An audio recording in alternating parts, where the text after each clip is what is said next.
wanna.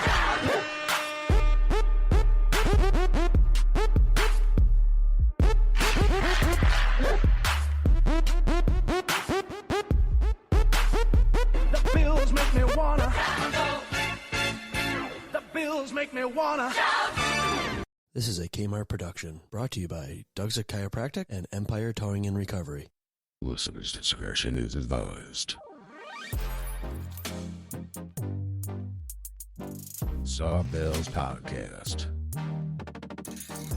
Welcome to Zob Bills Podcast. If this is your first time, we discuss the Bills games while we review two different Buffalo pizzas. Thank you and enjoy the show. Welcome to the big show. All right, everybody. Episode 18. Bills beat the Patriots. We've got La Nova Pizzeria from Main Street, Williamsville, and we've got Grill on Erie, and they were tasty. Any cut? Hello. Okay, I'm back. Yeah, sorry, Cut it out. yeah. What was that from? Joey Gladstone. Full House. Yeah, okay. Episode 18. Most famous Buffalo jersey number 18. Danny Guerra. Oh, there you go. I mean, he's a Sabre, not a Bill, but It doesn't matter. Buffalo? Any Buffalo. that's some homework right there. Any, what's the Bills 18? Yikes. Oh, you know what? That's accurate. Cue that one up. Okay. All right, well, we'll move on. This week, at the table right now, I've got Dennis. Hey, how we doing? Good. Happy New Year. Yeah, Happy New Year. How are you?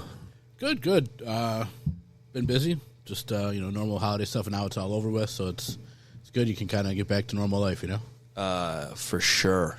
It'll be nice to get back into the normal swing of things. Then we got Brendan. Hello. How are you, sir? Good, how are you? I'm good. Happy New Year's to you. Happy New Year to you. Oh, that's right. Happy New Year, not years. Yeah. My wife scolded me the other day when I said that to somebody. Yeah, but you can say New Year's Day. Oh, yeah. Give it... Happy New Year's Day to you, Kyle. Thank you. Yeah. What do they call that when you put the apostrophe on there, Sean? Umlaut. So is it... What? Is it New Year's or New Year? It's New Year. Happy New Year, but if Happy New Year's Day. Gotcha, yeah. Yeah. I go with Happy New Year's. I mean, it's all good. Add the plural. It's like the use. I just like to see on the text when you send Happy New Year, I just like to see the fireworks go off. That is nice. That is nice. Like when you say Happy Birthday, the balloons. Yeah. So little things like that. So is that just built in? Because I was getting that all iPhones. night, and I was like, these people keep putting the stupid firework thing on here, and it's annoying an the shit iPhone out of thing. me. Yeah, it's an iPhone thing. Yep. Yeah. Learn something new. Yep. Yeah. Mike, hi. Hi there. Hi. It's How are funny you? that we were just talking about that because I'm not sure if you know who Ethan Suplee is. He was Souffle? It's Suplee. Oh. You can say Suplee if you want. It's French. I don't know who that is. So you would recognize him the second you saw him. He's an actor. Is he coming onto the pod? Yeah, no, I don't know him. Oh, okay. He has his own podcast. He's lost like 300 pounds and kept You it know off who he forever. is. You know him. He's in Boy Meets World. He's like the what's his name in Boy Meets World? He's a big bully. What's And the then he was football in movie? Frankie. It was Remember the Titans. Titans? He was in He was in that, but he was also in the other one. Not Varsity Blues. Yes, Varsity Blues. No, that wasn't him. Is this He's the not guy Billy that was Bob. in... Oh, he's not? He's Okay. not Billy Was he the Bob. brother in My Name's Earl? Yes. Yes. So Oh. that's Ethan Suplee. If you But he's saw him jacked today, now. you would not recognize him. Wow. So anyway, I listen to his podcast all the time. It's called American Glutton because he talks about food addictions and then working out and I all that kind definitely of am stuff. addicted to food. Yeah. Well, that subject came up on today's podcast. Is it New Year or New Year's? And they are convinced that it's New Year, and you say Happy New Year's Day, Happy New Year's Eve because it belongs to the holiday kind of thing, but it's actually Happy New Year. Yeah. So call it what you want, Sean. I mean, Francos, I don't know how you Oh, say yeah. it. It's all Freeze good. fries. It's all good. Mr. Murphy, Franco's. It's all good. It does to me. Apparently you know that's what? how it is. It's to each their own. Yeah, however you want to pronounce it. As long as we don't get into a fist fight over it, I think we're all it's no different than being a Bruins fan. I die hard, absolutely. I wasn't going to bring anything up. That was my New Year's resolution. No Bruins on the podcast, at least this week. That was At my least this goal. week. Thank you. At All right, least. well, with no introduction needed, Sean. Yes, I was doing my research. Number 18, not too many star Buffalo Bills players. Kevin Elliott and Naaman Roosevelt were the last two. In Oh, from 2000. Buffalo. Yeah, from Buffalo. Yeah. That's about what I can do, unless we're going back to the 50s and 60s and 70s. But those are the last two 18s. Right now, there's Justin Shorter. He's not on the active roster. Correct. Well, he's not on the Oh, yeah, active he was- roster. I think he's hurt. They said he was hurt Yeah. last game or something, but Yeah. I said, "Who's that?" Is Crowder still on our roster? No, No. he's I think gone. he's in Gone. Washington, I think. Oh, Yeah, okay. he was not. Where was Shorter from? Florida.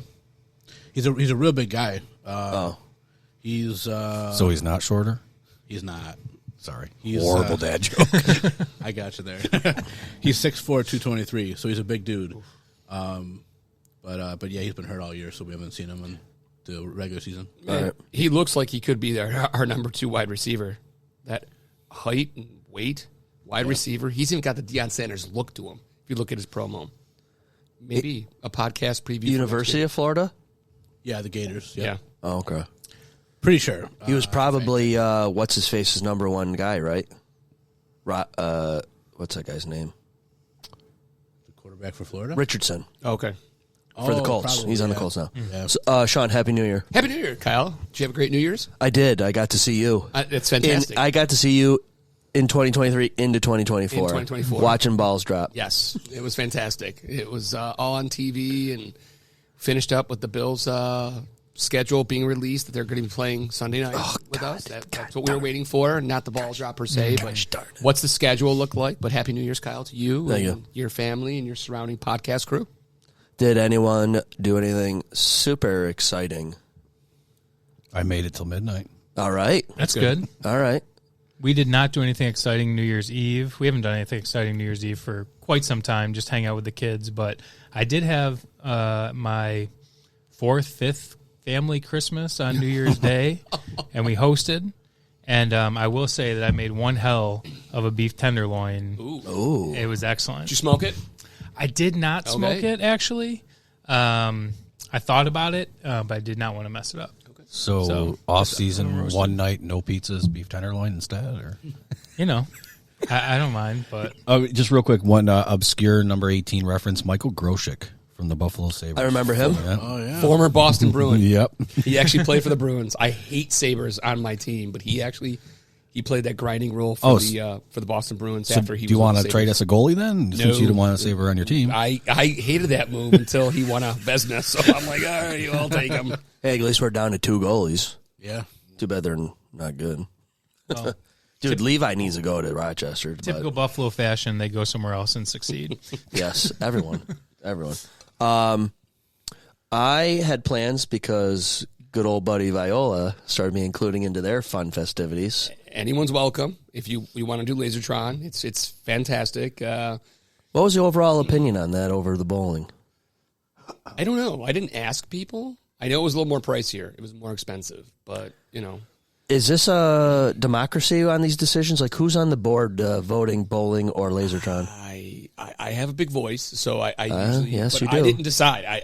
I let other people decide what they wanted to do. Did you put up for? Did you put in like?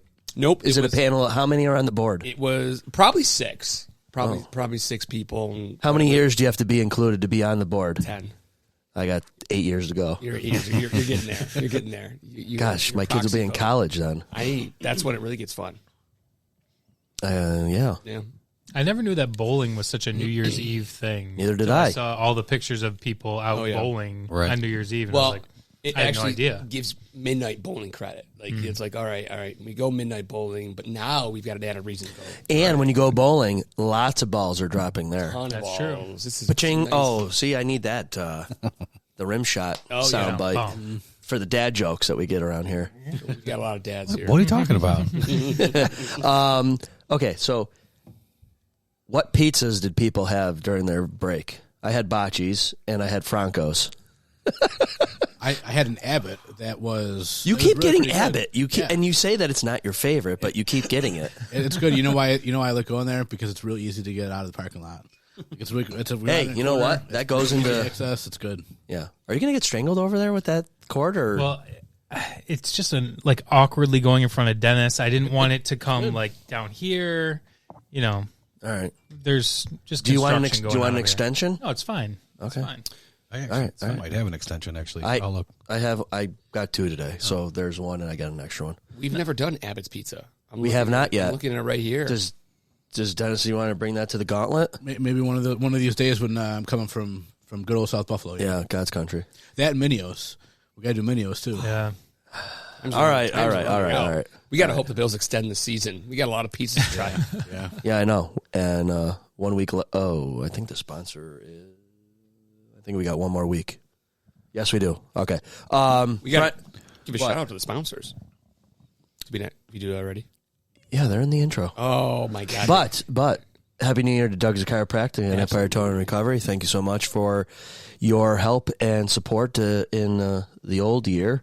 And can't wait to work with them hopefully again in the new year. Yeah, and to our sponsors, I just want to put this out there. There's every game we've had so far, it's in our brain, like, oh, that's going to be the towing, the trucking, the Dudzik backbreaker play. Yep. Like I'm wired to now look for that moment. You're officially a podcaster. Well, I'm a podcaster, but I mean, they have convinced us that they've played a role in this podcast, even though their voices aren't heard. Their support is greatly appreciated. Without dropping any company names, similar to when the Sabres had a big hit of the game, and it would be a certain collision in every game. So we have the Dudzik Chiropractic backbreaking play of the game. Herb! Daddy's rich and Mama good looking. Afternoon, everybody. Hey, what's happening, Norm? It's a dog-eat-dog world, Sammy, and I'm wearing milk-bone underwear. Afternoon, everybody. Norm! How you doing, Norm? Cut the small talk and give me a beer. All right. We promise folks, he's here. This is going to be our intro for when Herb / Blackout comes in the studio. Hey, why don't you get 2 slices of pizza first? Okay. Oh, wait, I got it. All right. No. Just say hi, Herb. I'll take care of the rest. Hi, everybody. Hey, Happy New Year, Herb. Happy New Year. Okay, Herb, we've got Grill on Erie on the right, and if you can read, Lenova's on the left. It's not the first quarter of a Bills game. He can read. Yeah. Okay. Herb, do you eat fast? We'll just have him go last. Yeah, him go Okay, last. perfect. We're good. Yep. Okay. Plus, you'll get some fresh takes. Absolutely. Yeah. Pizza. All right. So, like I said, Lenova, Main Street, Williamsville, Grill on Erie. That's North Tonawanda, correct? Yes. Yeah. Okay. We were told that Grill on Erie was going to be the closest thing to a junction-style pizza, and that was the choice that I ordered on their website. So, both pizza places did have ordering. The Grill on Erie was a little interesting. You all right? Oh, yeah. Oh, okay. Oh, all right. Well, thanks for the housekeeping. The thing about the Grill on Erie is it won't let you complete your order unless they're open. So it told me to come back at 3 o'clock. Came back at 3 o'clock, and then it said, nope, carryout's not ready until 3:40. So then I had to wait till 3:40 to finally put my order through. Lenova I put in last night, and I was number 1 for today placed. Number one. In your hearts. You're always number 1 in our book. Oh, thank you. Okay, Denny, you want to go first with Yeah, sure. What you thought I can tonight? go. So both pizzas were good, but they weren't my favorite, either of them. So Lenova, I felt like the cheese, there needed to be more cheese, whereas Grill on Erie, right? Grill on Erie. Correct. So the Grill on Erie, that one, the cheese was sliding off, and I'm not a big fan of that. I would say that they were both fairly similar, although the pepperoni was way better on Lenova. The cup and char we've talked about many times here, and yeah, that's it. Lenova is probably the one I would pick. The box for Lenova, much like Pesci's, is all about Bills, Sabres, things like that. So. Yep. So who did you end up going with? So I'll go with Lenova. Okay. That's my favorite. I will tell. I'm gonna just as I watch Blackout chew on Grill on Erie. If that would have been cup and char, that would have been it. I think Different story. It needed to bake a little more too. It was really. I'm not really a floppy sort of snobby guy, but it was both were plenty floppy. Yeah, but I don't know if we've had a floppier. I wrote that down. A floppier pizza since the grill. So we've now used a two-hander. Aside from the New York slices that Yeah, we had, really it's just to be expected in New York, but that was a two-hander. You're spilling that all over yourself if you know. I mean, now we're talking about breadier and floppier. It's floppy. Although I thought the cooks were good on both of them. I thought they were very similar. Like, I don't think you could cook that one much more without it getting The Grill on Erie or the Yeah. Lenovo? Because Lenovo was Lenovo was a little overdone. yeah. Yeah, Okay, sorry. I didn't mind it. All right, Brendan, let's hear what you think. Sure. So when everybody goes to the Zabil's Instagram and takes a look at these pies, you are going to see a plethora of pepperoni on the Erie, the Grill on Erie, which was a beautiful sight when you open up that box, and it is overflowing with pepperoni compared to the Lenovo, where there definitely was much fewer pepperonis. They might have run out of pepperoni. Yes. And I'm dying. Okay, fill in. But for the amount of pepperonis that you get, I think it would be better if they maybe got a better quality pepperoni than the quantity in that case. I really did not think there was much to write home about it with that pepperoni. It was fine as far as pepperonis go, but it wasn't much to write home about. I won't steal Sean's thunder, but the pepperoni on Lenovo was very good. Good cup and char. Both big, sloppy, greasy slices. So I know Kyle like both these pies.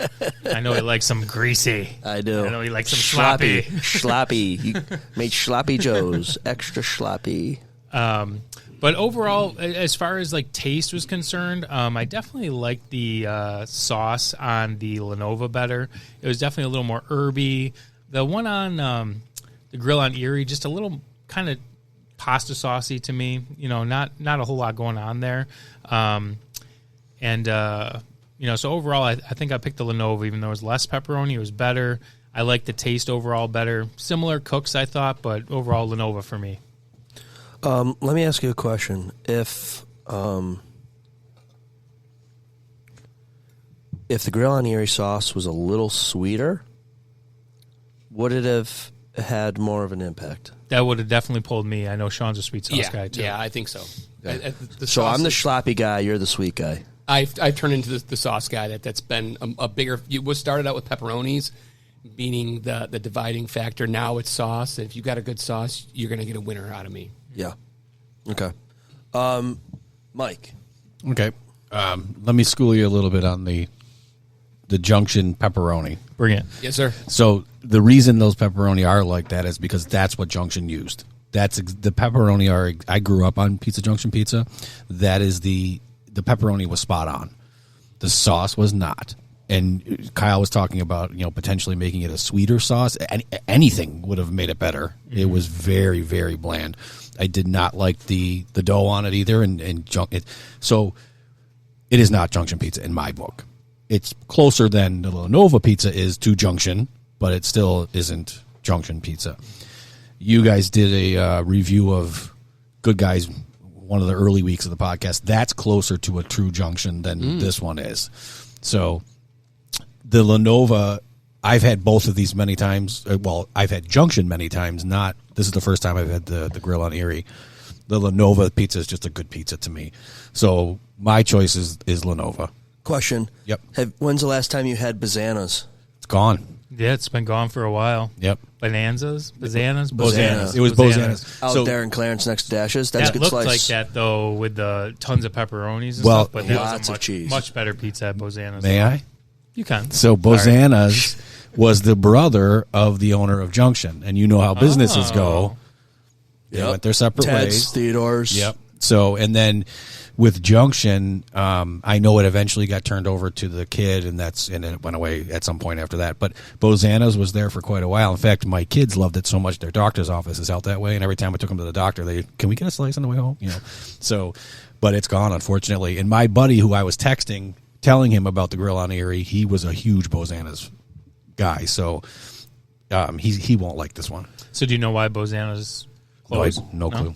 I just went there one day and it was gone. It was a sad day for sure when that closed. So, Bazana's. what's the relation with Good Guys Junction and Bazana's then? Because I heard Good Guys, they split off and that guy went to do Junction. So the Good Guys is owned by the Moeller brothers, Chris and Mike Moeller. And I actually went to high school. Well, I went to middle school with them. I went to O'Hara. They went to North Tonawanda. But the Moeller brothers actually broke off and opened up Good Guys. And they worked at Junction for years and years and years as kids, teenagers, all the way up through. And I think when they saw the writing on the wall with Junction, they went on their own. There was also another place that used to have Junction. It was Vito's or something like that. It was on Zimmerman in North Tonawanda. They've since closed. Oh, right next to Budweiser. That's literally around that's a stone's throw from where Junction was. And Yep, exactly. And what did you say? What's in Junction now? Lumberjack Pizza or something like that? Lumberjack Company or something like that. Okay. I will say this, though, before you move on. When you go to the grill on Erie, it's very, very unassuming. There's no lit signage. You almost went by? I did. My GPS had to tell me exactly where it was. It's in like a small industrial building. Yeah. If you guys are familiar with where the fire hall is at Zimmerman and Erie, it's right next to the fire hall, but you wouldn't know it was there but for one small open sign. And then you said something about takeout wasn't ready. All they do is take out and delivery, or carry out and delivery or something like that. There's no seats inside or anything like that. Sorry, I was doing something else. Brendan, what did you pick? Lenovo. Okay. So Mike, do you think that did you announce yours? Lenovo. Oh boy. So do you think like the TC Wheelers and the what was the one that we did? Fat Man were more I wasn't here for that Junction style than was I here Yeah, it for was that the one? last 2 weeks. Oh, was it? Before we did the New York ones. Which was the one I didn't like at all? You couldn't eat the Oh, Fat you Man. didn't like Fat Fat Man. Man. Okay. Oh, then So- I'm not going to ask that question. Okay. Sean? Unless No, there's nothing. No. Oh, yeah. You ready? You ready to go, or you I want a will minute? say You want a minute? You challenged Herb and he crushed All right, those all right. pieces. Yeah, it took him two people's reviews. He must have been a hungry boy. Yeah. Let's see here. So I do like the idea of the Junction style.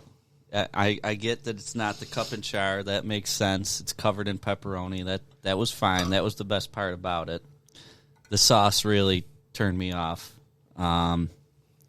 That was the big thing. It needed more bake. It needed better sauce. As for Lenovo, I don't want to rip on Lenovo too much. It's dangerous. Yeah, we hinted at that earlier. I could just put a radio edit on that name. No, but Lenovo was pretty good. I wasn't blown away with it. It had a nice bake. It had better sauce, but I wasn't amazed with the sauce. The cup and char crisp pepperoni was nice. I feel like the crust was a little too cooked. So, it's a tough one. I'm gonna go with Lenovo. The sauce kind of made the difference, even though Lenovo's was decent sauce. The other one was really not doing it for me. All right, we got a 4-0 shutout right now. It's gonna be it's almost like the Bruins Sabres game the other night. A little bit. You're really twisting me there because that was a great game. That was an overall fantastic game. Did we pod since then? We have not. No. Okay, I'll talk about my experience. You can talk about your experience there. It was great. The results were fantastic. The photos were awesome as well. It's going to be 5-0. And I just the analogy I came up with was these two pizzas were the Bills and Patriots this past Sunday. The Bills were the Lenovo's. They were good, but a little underwhelming. I've had Lenovo's on the west side, the original Lenovo's before. I remember that's the pizza that was sent with Bill Clinton on the plane when he took off, when he was president of the United States here. My wife's grandparents lived right down the street from Lenovo's. We would get it every Christmas. It was fantastic.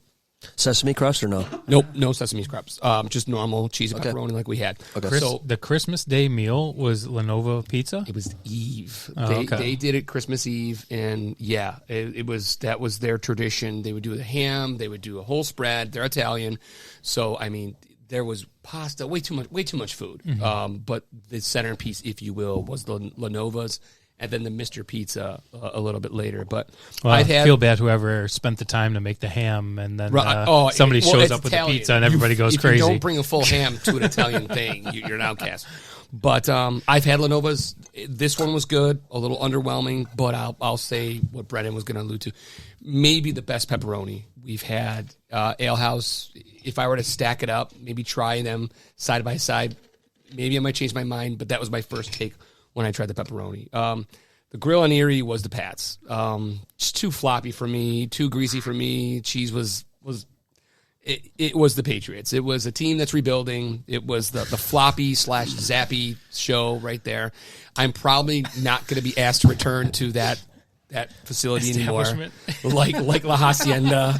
My card has been revoked. But yeah, Grill on Erie did not do it for me at all. The sauces for both were kind of underwhelming, but when it came down to it, Lenova's, and I'm Italian, so I could say this comfortably, they got my vote. No problem at all. I don't have to worry about blowback. Okay. Since he's not here, I'd like to give you the Chris credit for that reference. He was doing the preseason game. You went right to Zappy and the Patriots. That was good stuff. It was Zappy-like pizza. It had sort of recovered at the end a little bit, but no. It lost me in the first bite. Okay. These were two sloppy pizzas. Yes. Lenova had flavorful sauce, sweet sauce, like Brendan mentioned, herby sauce. We could call that chirby sauce. A lot of sauce, too much sauce. If Lenova would have put a little bit less than what the Grill had on theirs for cheese amount, but then took some sauce off, I think that would have been a really nice slice.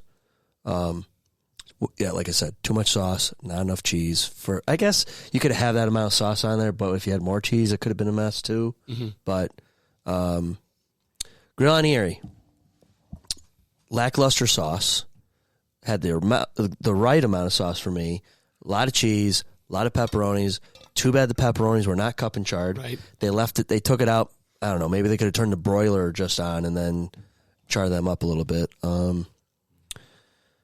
It's one of those deals like where you have these two pizzas, and if you would have taken a little bit from that and a little bit from that right. and merge them together, you'd have a really nice slice. I was going to say that there's been a couple weeks where we've said like, oh, if they would have had this from that and this from that, we should start like a pizza matchmaking service here. you can make some partnerships. Hey, if you and you got together and made your pizza, you could really make a good pie. I like where you're going, Brendan. I think we should just start creating our own pizza. We should be our own pizza. We should. Yeah. Let's just open our own pizza place. And what would we call it? Zabills. That's right. Yes. There it is. I'll have to check to see if that's yeah. No, but I mean, they both were floppy. They could have been cooked a smidge more, although Lenova was soft, but yet it looked darker. Yeah, it looked a little overdone. Yeah, but that's why you got the nice cup of char on there. Did the amount of pepperonis sway you, Kyle? Because that might have been that could go into your value, right? Right. I mean, in terms of the Erie pizza, that might have been the most pepperonis we've ever had on this podcast. On a pizza. Pepperoni per density slice. I like that. It's good. Highest, I think, to date. Yeah, that's what I was expecting from Brando's, actually, when we got Brando's, and we saw that one pizza on that Facebook post, and then when we opened the box, and it was just, like, super underwhelming. One word for that, clickbait. Mm-hmm. Ooh. Yeah. Hey, you know what? If you're not cheating, you're not trying. I mean, that's... Yeah, I guess. Yeah. I know. All right. Well, I mean, I don't need to go on much further about this. I'm going to also go with Lenova. I'm going to wait for Professor Pepperoni and Professor Junior to. There's no way Professor Pepperoni is going to side. Right. Yep. He's going to see that cup and char, and he's going to melt. Yep. Yeah. I felt like both these pizzas were one of those times where they didn't know they were going on a podcast. Remember, we've said that a few times. I don't know if anyone knows that they're coming on the podcast until after I put the pictures up, which I think is fair. Yeah, they shouldn't know. We have debated it though. It might be before Mike arrived as a full-time member here, but I think Kyle and I talked. Should we tell them? No, we talked about this when I was here. Oh, did we? Yeah, we should not tell them. Kyle dug right in. He's like, nope, and I'm like, all right, that works. Yeah. I guess so. You got to get the product that they put out to the average Joe. It's like your VP coming into town and you're on your best behavior. No, they want to see what you really do every day. I want to see what you really do every day. You know? I never like it on when you're watching Dave Portnoy do his reviews and the guy's like, oh, we're going to recook it for you. Or like, oh, we knew it was you, so we cooked it a little longer than we usually do because we know that's how you like it. And it's like, no, just give me your pie the way it is. So two real quick afterthoughts on both pizzas. The Lenova, they're in both stadiums, right? They're in the arena. What's it called? New Era now? Yeah. Yeah. Highmark. Thank you. I'm old. And then of course KeyBank Center. Whenever you get pizza at either one of those places, the Lenova's horrible. It's always horrible there. I just don't enjoy it. Funny story about the other one. Hold on. Do you think they're pre-made and then like half-baked there and then they cook the rest? 100%. Okay. Yeah. And they're dry and they're just not as good as when you get it from their pizzeria, you know? Yep. When I was very young, 16, 17 years old, one of my first jobs, I was a delivery guy for a pharmacy. And the pharmacist one time ordered from Pizza Junction. Now, you guys know how much cheese and how much pepperoni was on this pizza. They ordered double of both. This pizza weighed a ton. And I don't know how they went to the bathroom for a week after eating all that cheese on it. You know what I mean? You see how much is on there. Imagine twice of everything. Yeah. Mike's a little George Bailey over here, the delivery boy for the pharmacy. See? Wow, It's a Wonderful Life is making it into several episodes. Listen, he brought it up. It was the first thing I thought of. Me too. Mr. Gower. I did take a lie detector test for that job. Right. Wow. Really? Yeah. At 16. Drug what? If you're into drugs? Drugs, you're dealing with money because people are paying you when you're sure, out, all that kind of stuff. Yeah. So you didn't get beaten by your boss? Right. Your drunk No, boss? I did not get beaten by my drunk boss. Right, which we found out was not a bit. That was a real drunkenness. That was real Right. drunkenness, yeah. Yeah. Sorry, Brandon, I'm jumping back to the question before we started. What pizzas did you have over the break? I only had one Geno's. I had a Geno's pizza. Actually, the night of the last podcast where we ate the New York style pizzas, my family got Geno's that night. Yeah. And I went home and I crushed 2 pieces right after. Oh, that's right. You said that to us. Yeah. Yeah. So, and then I had a piece for lunch the next day. okay. You didn't have any pizza over this long weekend just before? No. Wow. All right. Yeah. Kelly got Candy John's. From on the boulevard. John's Pizza and Wings for New Year's. And how was it? It was good. I mean, I like John's. It's nothing spectacular. How would it fare against these two so I can see how far we should move them up our list? It has nothing to do, not even similar to the grill on Erie. I would say it would kind of compete with Lenova, but I think Lenova's still better. Okay. So, Herb, what different pizzas did you have since we last saw you? Yeah. 2 weeks, Christmas, I had New a Year's. Pizza, first time I ever did this. I had some friends over. We were playing ping pong. We were drinking beers. My one friend ordered us pineapple, pepperoni, and jalapeno. Whoa. Yeah. Sweet Jalapeno reeled me in. I'm trying to think of where it even was from. You could text the I guy. don't remember. Text the guy. All right, I'll text him. All right. Yeah, I'll text him in a sec. Yeah, it was surprisingly good, actually. The pineapple, I don't know if any of you guys have ever tried pineapple on pizza. I was Corey, he's talking to you, Corey. I was very shaky on it. I never had tried it before, and it's not as overpowering as I would have thought. It kind of gives you a little, I don't know, acidity or whatever it is to balance the rest of the flavors, but I didn't feel great the next day.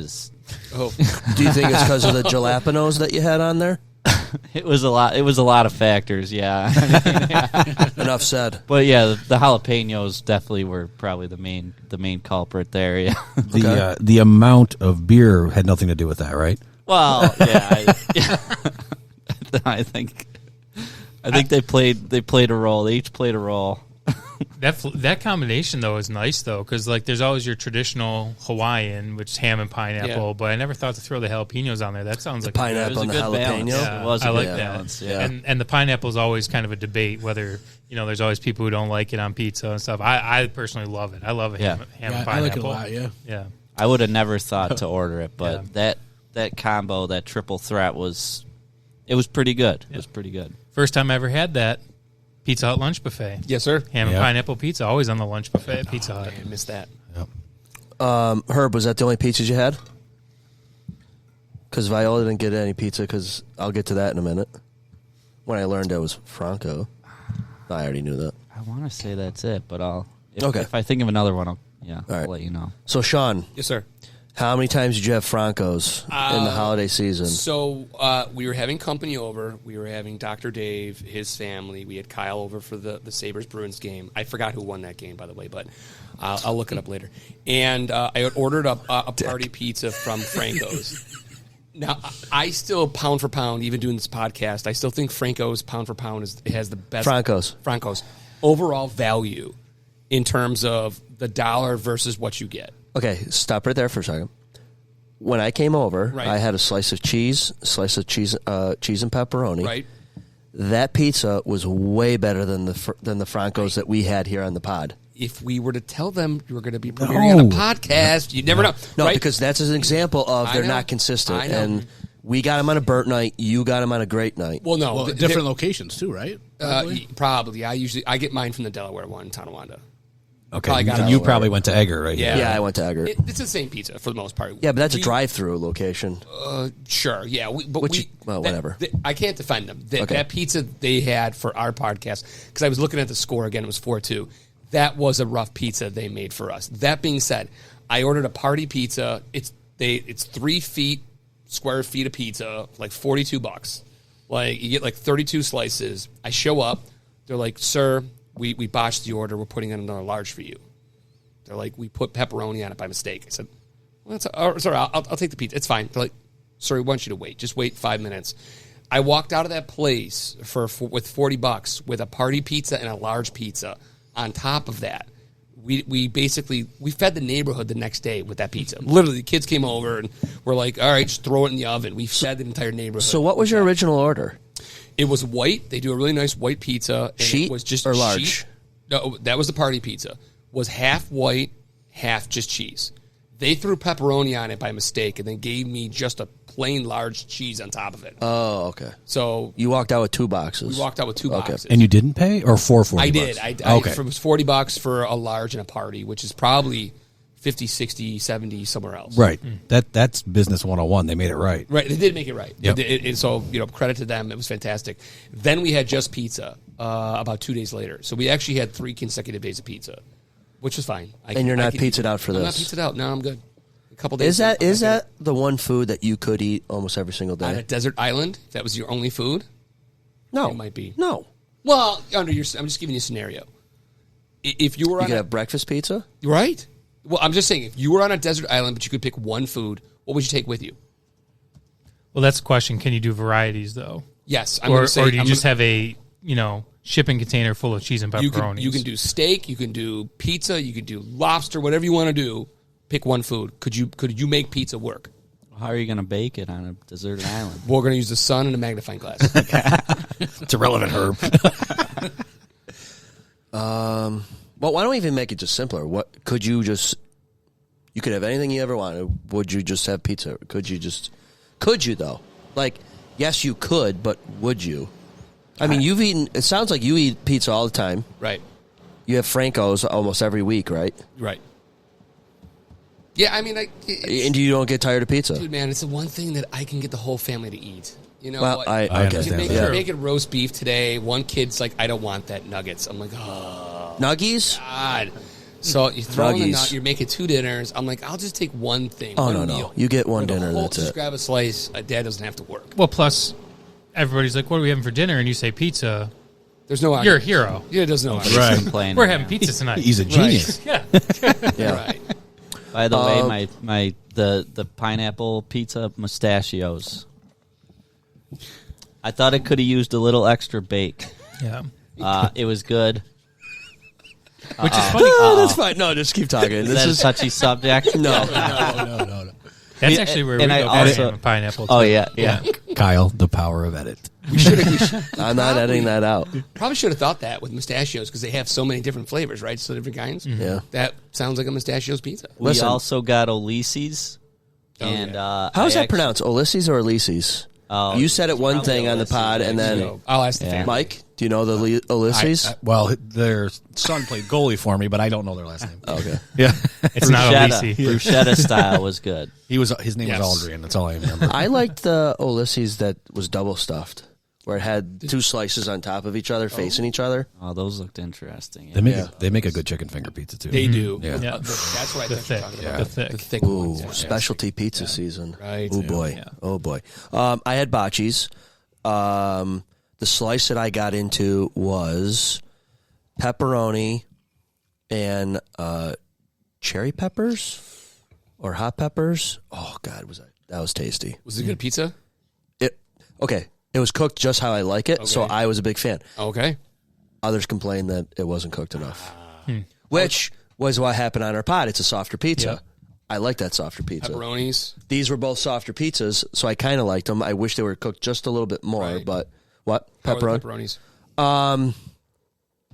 It was almost like the pepperoni we got on that pizza was not the cup and chars, but they were like the weird cut sliver Yeah. things. Yeah. I like that. They're thick. Yeah, I like that. It's never. That's a Bocce's thing. Yeah. It's never come up, I think, in this podcast, or at least since I've been here.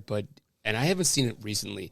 But do you ever feel like you get like a little reward when that end pepperoni, which is like a quarter inch it's thick, like a- it's just like right there. You feel like you got bonus pepperoni when they give you the really big thick one. I haven't seen that one in a while. But We've talked about this before, right? If you're the first person to open that box and grab a slice, the etiquette on you have none, right? You just go for whatever you want. Oh, I take what I want. Yeah, okay. That's what I thought I remember you saying. Oh yeah, Yeah. especially if I went to get it. Well, that's the thing. Like, is the guy that buys the pizza, are they technically the first ones that should get the first choice, or getting it for a party? here, I think we're all cordial. No. Here, Because I think it was like a Seinfeld episode, or if it wasn't, it should be, where they talk about that. The slice. Chip dip. Yeah. Like twice. somebody opens a box and you reach across it to grab the one in the back, where you should probably just spin the thing, right? Something like that. I will say when we're picking Germaphobes? pizza for the Zabils podcast, whatever slice is taken, I either take the one on either side Yeah, of same. that. Perfect. Yeah. Perfect. Gotta Okay. just work your way from the first slice out. So Yeah. It's a good that strategy. first slice is an important pick. Okay. Yeah, I had Bocce's. I had Franco's at your house. So, folks, I did go into the Bears' den. I went to the Viola's house to watch a Bruins game. I will say that I won't not ever go back. That his son is actually worse than Sean. Worse. He was raised right. He is a little psychotic. He was. He's a little too giving much. it. He's a little too I had much. to talk to him like fourth. I'm like, dude, I actually had to have the father-son talk at the end of the night. Not the I'm like, birds and the bees. Not the birds and the bees. The but other it talk. Was, it was, son, have a seat. Let's have a conversation. Is this Andy? Or This is AJ. It's my Okay. older son. I was not going to and- put I was going names to say in, but- I can't see Andy doing that to anybody. He's such a nice, quiet kid. Yeah, he had nothing. He had really, because the Sabres really played a Sabres game, and he just kept looking at the score and just running out of the room and just looking around. We all do that. Yeah. My older son brought the Pasternak jersey Santa delivered for him. He had the Beautiful, jersey a on. beautiful jersey Nice- that it is a Santa nice brought. jersey, yeah. Beautiful, I will say that. Sat next to me and was just giving it to Kyle. Just obnoxiously Chicago Bears Saturday Night Live, and I'm like, dude, tone it down, man. There's hockey. He's gods, never going there's to come back. karma. You got to I'm lighten like, up. You got, and there was nothing Kyle could cheer for. I mean, I'm Oh, yeah, not. it was bad. I'm not knocking. The end of the whatever. game. I don't want You to cheer for the end of the game. I don't Yeah, want. it's I don't over. want to beat a dead horse, but Kyle and the rest of the people that were there were just kind of quietly having their hands in their head. We were just talking about anything but the game. You almost had to. 'Cause AJ it was just like continued Oh, salt in the God. wound. I'm like, He oh my was dude, let it go. The game's over. He was just throwing. I mean, nonstop. Every Daggers. 2 to 3 minutes, he was taking a shot at Kyle or anybody else. about the Stats, Sabres. this, that, the other. I'm like, AJ, I don't care anymore. It's over. And I had to talk to him like 4 times during the game. I'm like, dude, settle down. Because if they flip the script, if all of a sudden the Sabres score, Now you're gonna look get like a fool. momentum, they're going to give it to you, and I don't know how you're going to handle it. So Yeah. you better dial it down. Yeah. So we still got some work to do. Yeah. So, anyways, Hey, before we go over to the Bills. no, we're going to go to the corner. No. Just real quick. I was laughing and looking at you a minute ago. Yeah. I'm texting my oldest. She's down in Pittsburgh. Yeah. And I'm like, yeah, it's podcast night. She goes, you haven't sent me the link. Send me the link. So I sent it to her. She goes, we're going to listen to last week's and start. 5 minutes later, she texts me, wow, he blew your cover. He blew you in. Do you remember? You were blaming me for the bourbon. And I said, no, I blame Brendan. So she's on to you too. See? All right. Speaking of bourbon, what What?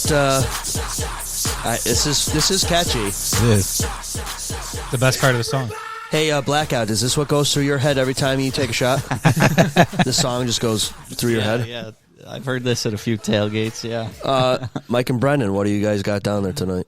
I'll let Mike talk about it. He brought it. Well, we have the one that Sean brought last week still, the Knob Creek. Still looks pretty full, guys. I don't think you guys drink any of it. Is that an eight? Is Well, that last week aged we at brought all? 3 other bottles. True. This is a small batch. That one's staying. So what happens with the small batches, they actually take it from one barrel instead of combining barrels to get the right proof and all that stuff. So this is a stronger one.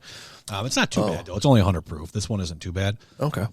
This one that I picked up to bring today is called Blackened. It's a collaboration with Metallica and a distiller who actually sold this. The guy's name who's on here isn't even the distiller anymore, but Metallica is still part of it.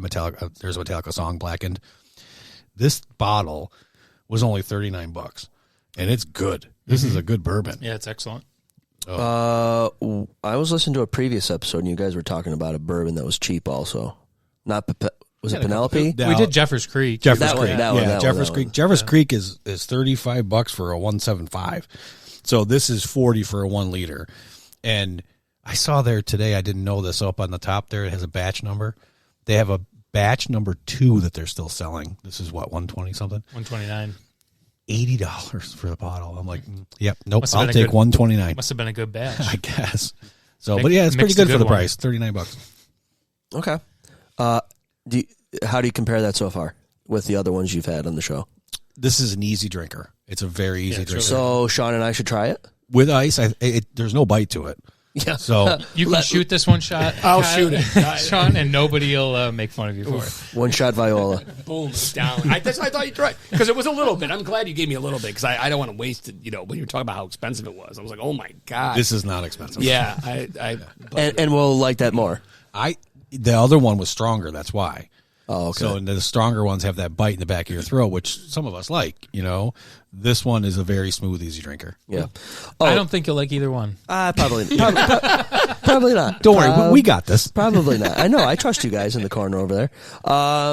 Random thing that I keep forgetting to take notes during the week, but we were talking about that story about people driving without their lights on, and then Woody was talking about it. Yeah. I saw 2 people recently that are still driving without their lights on. And I'm flashing them. It was like New Year's Eve. Yeah, okay, yeah. So that happened, and then I went to people that know me know that I am a Mexican restaurant connoisseur.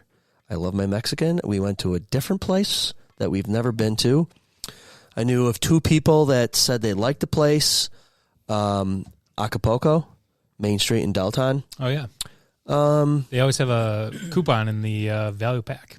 I don't want to shit on them, but not my top 5. Ooh. Probably why they have coupon in the value pack.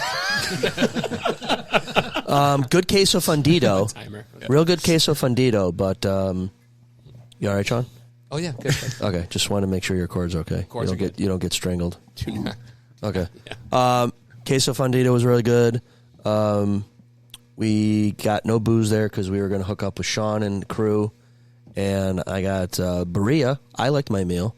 My wife, you know, I don't understand. She's got bad luck. Every meal she orders usually at a new place, never the right pick. So kids seem to eat it. I mean, they'll eat almost anything. So, but Yeah, boys. anyways, I'm lucky. They're not picky. Like Skip. I'm talking to you. You're picky. You don't eat chili. Congratulations, you Skip. Remember that chili cook-off? The dude brings KFC. How does he not eat chili? I don't know. Were you? I don't eat chili. Oh, there we go. How Let's do you ask not him. eat chili? Let's ask him. I don't know. I just don't like it very much. Dennis. If there's a lot of meat, I'll eat it. I like meat. Are you like one of the, hey, beans don't belong in chili kind of guys? Or No, I mean the beans are good too. He's but, like, chili doesn't belong in chili. Yeah, just the overall? It's yeah, not, just the overall. Is Taste. it the soupier chilies you don't like? Yeah. I So don't you like the- it dryish? Yeah. Okay. So my mom makes chili that's dry, but then puts elbows in it, and I guess that's Cincinnati chili or something. Yeah. well, that's Skyline chili, so Love it. That is spaghetti. It's No, like a no goulash. spaghetti. She uses Cheese. elbows. Sounds like a goulash almost. Yes, she mixes in I was noodles. About to say Love it. goulash for No, sure. yeah. Elbows are the way to go for pasta. It all is supposed to taste the same, but I'm sorry, it doesn't. It's all about the shapes. Absolutely. Yeah, 100%. yeah. You know, Dennis, had I had some respect for you, that would have changed it. But Well, there you I go. love you, buddy. You know I'm only kidding. So yeah, that was Christmas Eve. We went to Acapulco. I didn't feel like I was in Acapulco, but No. that's all right. I sent a text to my stepdaughter because my wife is driving. There's a Mexican place in Wright's Corners. It's Manitos. I heard that Fantastic. place is excellent. They started in a food truck. Yes, I had it there also. If you go, I recommend getting the brisket burrito. But my stepson loves it. The brisket burrito, Amazing. And they have like national acclaim or something like It's that. good. Yeah. It's good. My favorites are La Galera in Niagara Falls. It's about 88th and the Boulevard. Taquerias Los Mayos is at the corner of Genesee and Union. Left Coast Taco, new to the scene, absolutely delicious. In East Aurora, it's the freshest tasting street tacos you'll ever get. I get the fish taco. I mean, I eat fish. I don't order fish when I go out, but that taco is absolutely amazing. Amazing. And for value, you get a margarita, you're not going to be able to drive home. One margarita, you're fucked up. That's a good night. Alicia and I went for dinner, two of us. We each order a drink. They got the spicy margaritas. I'm a fan of those, too. The spicy ones. I forget what it's called. But anyways, we got margarita. She got a margarita. And I'm drinking half of it. You know, nothing crazy. Maybe the size of that red Solo cup. I'm halfway into it. All of a sudden, from my knees to my feet are numb. I'm like, oh, shit. I got to slow down. And I'm not even pounding, right? So then we're sitting there eating. We're talking. All of a sudden, a couple comes up from behind me on my left. They come to the bar. Waitress, very friendly, or the barmaid or whatever you want to call her, comes over. Hey, how can I help you? She's like, can we trade these drinks in? And I'm like, you know, that caught my interest, right? What was she talking about? She goes, yeah, these drinks are way too strong.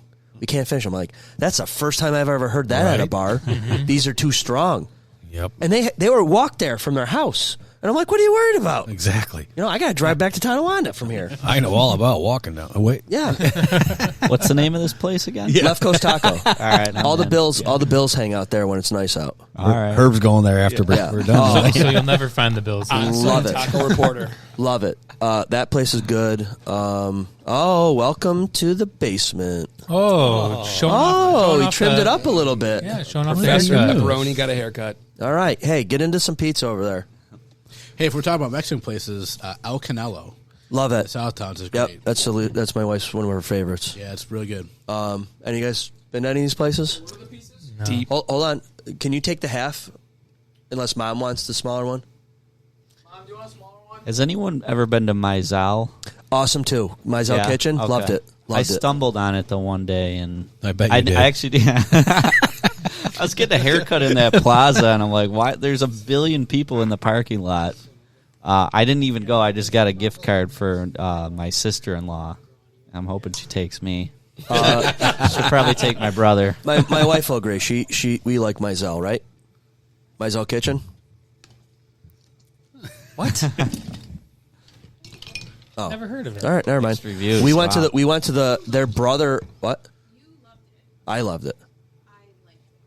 Okay, She's tough. That's fair. she should be on the pod. Well, the like pizza you're, review like you were part. saying, Alicia never gets the good meal at these places. She never picks right.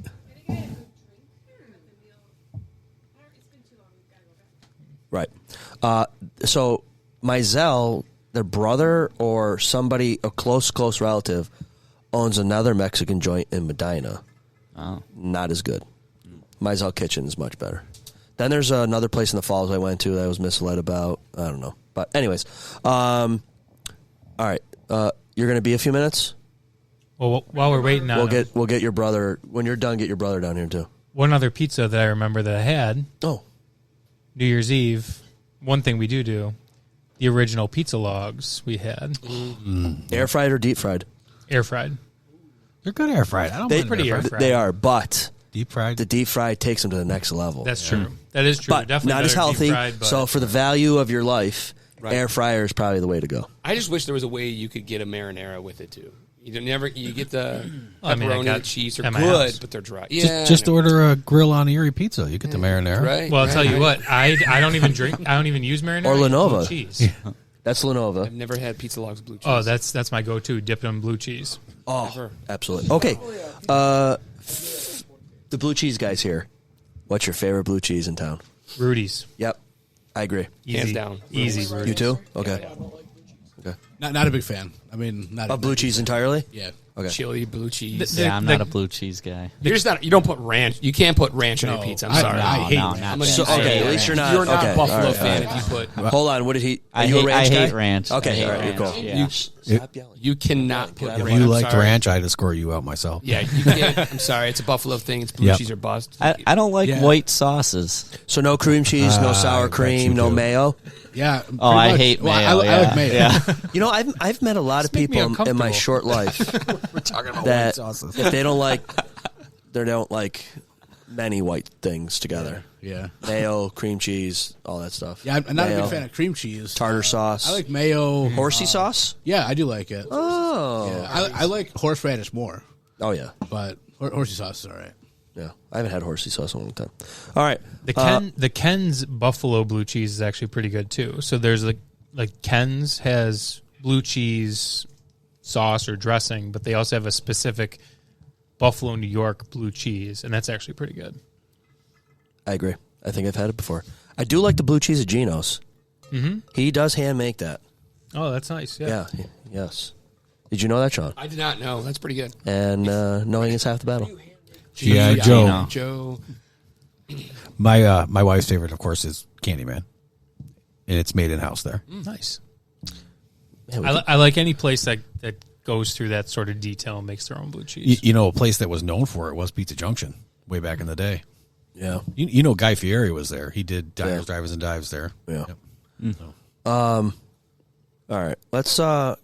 Anyone else have anything on Bills related to talk about? Are you ready? Did you have both yet? Okay. We'll start the Bills. Ladies and gentlemen, Okay. let's get ready to rumble!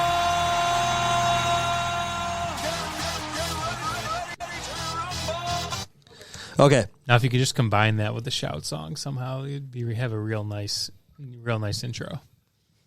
I'll have my people work on that. Yeah. Okay. So, Bills Patriots, 1:00 Sunday. I came home a few minutes after the game started because my good buddy Skip got married to Amanda. Congratulations to the Murrays, Mr. and Mrs. Paul Skip Murray and Amanda. Congratulations. It was beautiful, and we'll see them soon. Okay. Bills won 27-21.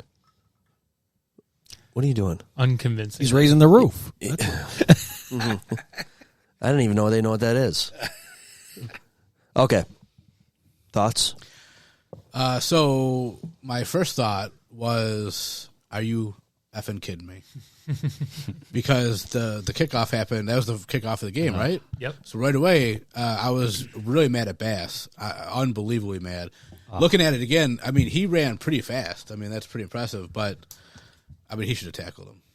Oh, it was the Olay tackle I heard? Oh, yeah. Yeah, it was unbelievable. Like, you have shoulder pads. You're still a football player. You have shoulder pads. Get in there. He's no longer allowed to call himself a football player. Yeah, I mean, Any one of us would have done a better job, and that's yeah.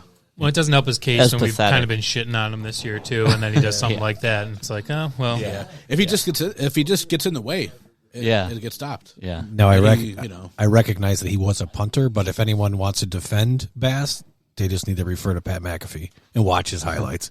Some of the hits he threw. Yeah. Right. Yeah, I can't beat on a kicker. That's kind of what you expect. It's like, you know. How deep did he kick the ball into the end zone? That Didn't. That was the problem. That's where I was going to pick on him. It was short, wasn't it? It was short. Right. You had few no of his choice were. but to take it out. I don't know if it was too windy or if it was, again, picking the end zone and he had to deal with it. But if he kicks that like he's capable of doing it in the end zone, it's Zappy on the 25 and we're off to the. But now they set the tone. They blew my shutout, which I was predicting. They come into Buffalo and now have some serious momentum, which is what we did last year to them. We returned 2 kickoffs. I was at that game. Right. I mean, it was flipping the script, and I was pissed. I'm like, how come we didn't kick it in the end zone? He should have kicked it in. Well, and that's something that I've kind of noticed throughout this whole year, and we haven't really talked about it too much on the podcast because I don't think it's really mattered all that much. But we might have mentioned it early on. We were kind of saying how bad the special teams were, but it just seems like compared to other teams, we don't kick it through the end zone more than other teams. It's almost like a strategic move to try to drop it like inside the 5 or something like that and force like a bad return or something like that. Right. And I think doesn't it work is. out Yeah. for them most of the time. I think it is because Bass definitely has the leg for it, or at least Yeah. he used to for a couple years, and then he just stopped doing it. So I think it is on purpose.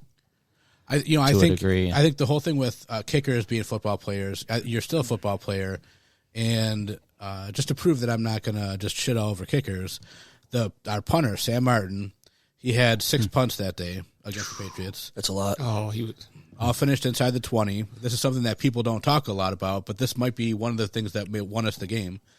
No player in NFL history has ever had more punts in a game where every punt ended up inside the 20. You know Changed what? the field position the entire game. You know what? You're a genius for screenshotting that and saving it. That guy's I'm a genius for sitting over here and talking first. that guy's probably saved our season the last 2 weeks. Agreed. Yeah. Well, and you always hate it when you're like, oh, it's talking about how good a game the punter had, because that means there's nothing good happening. I said that in another episode weeks Yeah. ago. You never want to celebrate punts, but holy moly, this guy. Between him and Rasul Douglas by himself, Yeah. huge. Sam Martin does get fired up when he nails those kicks, though. yeah, I mean, he he does, has got yeah. he's the most energetic out there. That's all he's got to get fired up about. Yeah, well, yeah, He's got one job. I know. Props, shout out Adam Sandler and the Lonesome Kicker. That's a great song if you never listened to that. Hey, we're getting a call already. Let's take We this haven't had call. a call on the hotline in a while. Hello, Zob Bills podcast. This is caller 7. What's up, gentlemen? This is Chris calling from parking lot in Niagara Falls. All right. How you doing, Chris? Doing well. How's everybody doing there on the cast? Yeah, Happy Bills Tuesday. Happy Bills Tuesday. We're Bills doing good, Victory buddy. We're doing Tuesday. good. we brought you up once already, Mr. Reference of the preseason games. I can't hear you great, but I'm glad that you guys are letting me call in. Curious to see what the thoughts are so far on the Bills game from you guys. Well, we just got into that poor kickoff that Bass Olayed. Yeah, that that kind of feeds in. Can you guys hear me okay? Oh, we You're hear good, you buddy. You're fine. good. Yeah, so that goes into one of my real concerns with the Bills, as they kind of wind things down here. And I think it's been an issue a lot of the year. In years past, I feel like McDermott had that special teams buttoned up. I had the feeling that when Bass would come out to kick an extra point or a field goal, that he was so locked in, that he was going to make it. This year, he had a couple misses. I think their punt coverage has been a problem. I think their kick coverage has been a problem, and it really cost them, obviously, last week. So that certainly, I think, for me, is still a real big concern, is that down the road, if the Bills do make the playoffs, that's an area where a team that really studies film can exploit that weakness, because for some reason this year, like I said, they don't seem to be real buttoned up on special teams. Let me jump off track for a second, Chris. We had Lenova and Grill on Erie and Sean Viola. How do you want to word that? Your analogy. The Bills. The Bills yes. were Lenova and the Patriots were Grill on Erie. Right, yeah. We just said Lenova's is a good pizza, but it was a little underwhelming, like the Bills game versus the Patriots. And the Grill on Erie was kind of the Patriots, at least that was my take. That was my only opinion. I don't want anyone else getting kicked out of Grill on Erie, but that was I borrowed an analogy from you, Chris, regarding our pizza and football podcast. That's kind of So the grill on Erie, we weren't expecting a lot from it, but it come to find out, it actually made kind of a late charge there and rivaled, a well-known pizza place. Here's what I'm going to tell you. You know what? We're in sync, buddy. I don't know what, because I have that written down. There's no reason why Zappe should have done what Zappe did towards the third and fourth quarter, but that kid hung in there. Grill on Erie hung in there. Now, it took a 6-0 defeat, but at least it was respectable. And that's what I'll say about Zappe. That's why I associated the Grill on Erie with the New England Patriots. It was Zappe-like. Chris, I have a question for you. Sure. What's your thoughts on Josh Allen right now? Is he injured? Is he got a mental block? Because the last 2 games, especially this one, he has not looked sharp. Yeah, I definitely think that, we want to expect from Allen what we've seen from him in the past. We want to expect that he's going to be the Josh Allen in the Chiefs divisional round, the 13-second game. But yeah, I mean, I'm trying to think back, over the stretch of 5 or 6 games. Now there's 2 parts to this. I'll go with the first part. The last 5 or 6 games. First part is he certainly has struggled outside of the Eagles game in which he kind of went off in that rainstorm. We haven't really seen Josh let loose. That being said, you look back at the stretch of the last 6 games, you're talking the Jets defense, Philadelphia, which has up to that point had a very respectable defense, the Chiefs defense, which is top 5, the Cowboys defense, which has wreaked havoc throughout the season, the Patriots defense. I mean, say what you want about the Patriots defense. When you're playing the Patriots twice in the season and, it's a division game, Belichick, it's not crazy for Belichick to come up with a scheme that kind of, hems Allen in, doesn't allow him really to get out to one side to scramble. And I think it showed in that game. That all being said, I think they played some really, really good defenses. I mean, some of the best defenses in the league. There's no excuse for what happened in the Chargers game. Maybe the excuse is that they went out and, on a short week and flew out west and the whole team kind of started slow, but eventually they made it happen. I mean, he had that long throw to Davis. So, yeah, I mean, certainly there's something there. Let's see. I think he has owned Miami's defense. Miami's defense is banged up. I want to kind of hold judgment until we see him this week. Certainly, if they go into Miami and lose this game and Allen looks like he has in the last couple of weeks, then we have to answer some serious questions in the offseason about where they're going. But I'm not so sure that he doesn't go down there and, be the Josh we're used to, which is to get out of, the pocket. They're banged up on the edge. Both edge rushers are hurt for Miami. So I feel like this is a game where Allen can get right, and if he needs to, kind of put them on his shoulders. Yeah, Chris, I'm going to back that up because you hit it right on the head. Just looking at Fox Sports right now, they have the Patriots ranked the number 6 defense. Looking at what Josh Allen has done this season, the Bills are ranked number 10. He has gone up 1, 2, 3, 4, 5, 6, 7, 8 of their 18 games will be against top 10 defenses this season alone. Wow. I think you hit it right on the head. The Patriots have struggled. The records would indicate they're in a rebuild right now, but their defense is something you need to pay attention to.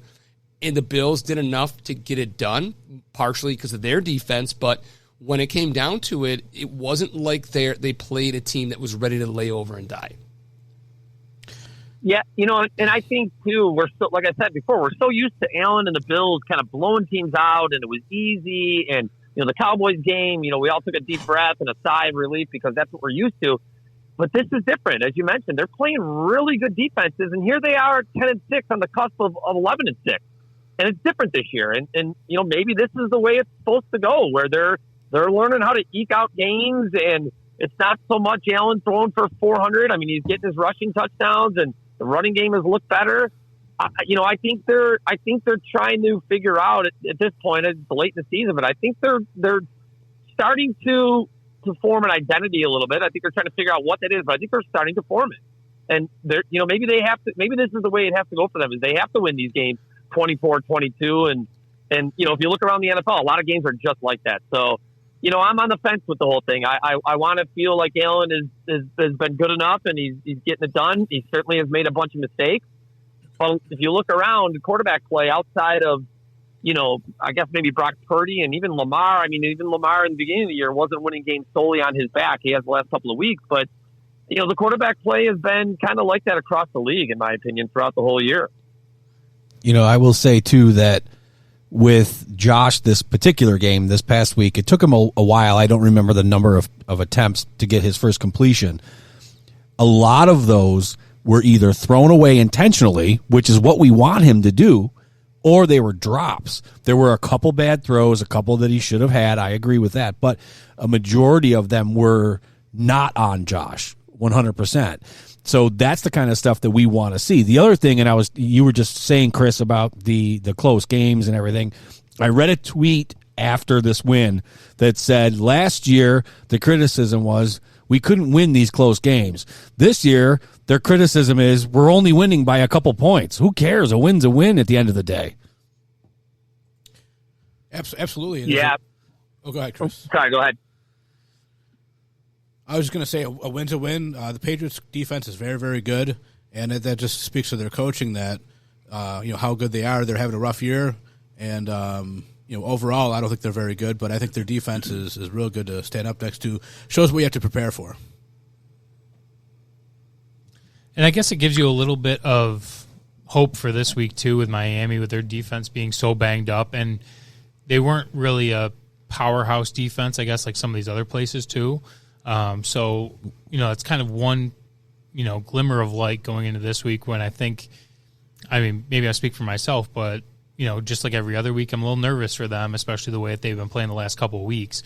You like to think that, hey, Josh Allen has had a couple rough weeks here. We kind of were leaning on the run, and that looked good. And then this week, neither the run nor the passing game looked good. So we still eked out that win, but what are we going to get this week? But you just hope that Josh has one of his signature games this week and comes up, big for us and, takes us to that number 2 seed. According to Fox, they're ranked 9th on defense. This is prior to losing Chubb and Xavier Howard. Right. So those are devastating losses. Huge. Devastating losses for them. They also lost Jalen Phillips a couple early weeks in the year. ago. Yeah. Yep. Yeah, their defense, they're going through what Buffalo has gone through all season. Yeah. You know what? There's really no excuse for the Bills this weekend, in my opinion. If you look back at the Dolphins' schedule, I was kind of scrolling through it before I called in. And this is the NFL. I understand there's parity everywhere, but if you look at a lot of their wins, you're talking the Raiders, you're talking Washington, you're talking they had beaten the Jets, the Titans. Their schedule was not, really that tough. And in the games that it was tough for them, they went to Philly, they played Baltimore, they played the Bills. And I think I was adding up the scores. I think they were outscored like 140 to 50 in those 3 games.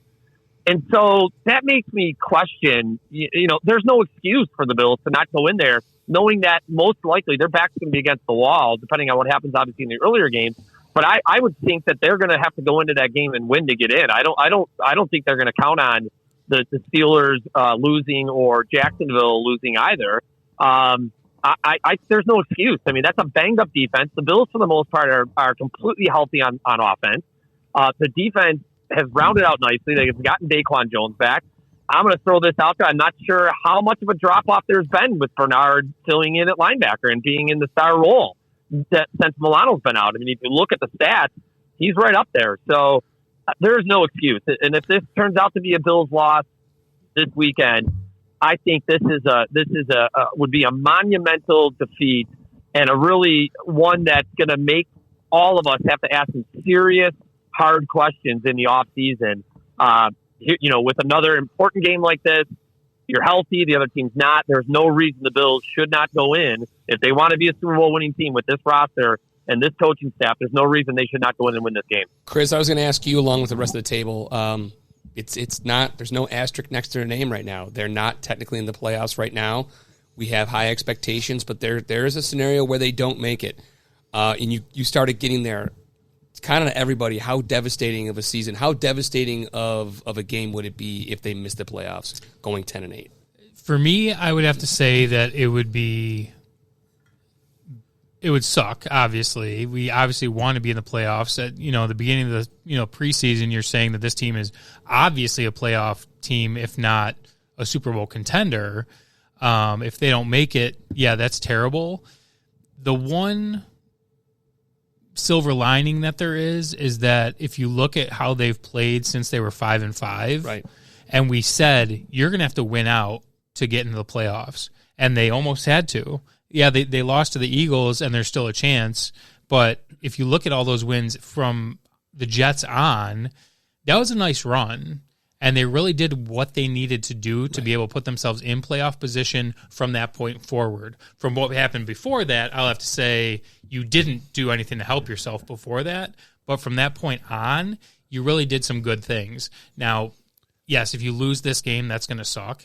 But you're not in the playoffs is just a bad taste in your mouth. But I don't think much is going to change because of the way that they finished the season. I'm going to hurt my neck shaking my head to know that I disagree with you. I am well beyond moral victories. I don't want a moral victory. We are, but I don't think that they as an organization are. You look at the Jets, the first Jets game, you look at the Jacksonville game, you name them. Those games that we should have won, you win one of those games.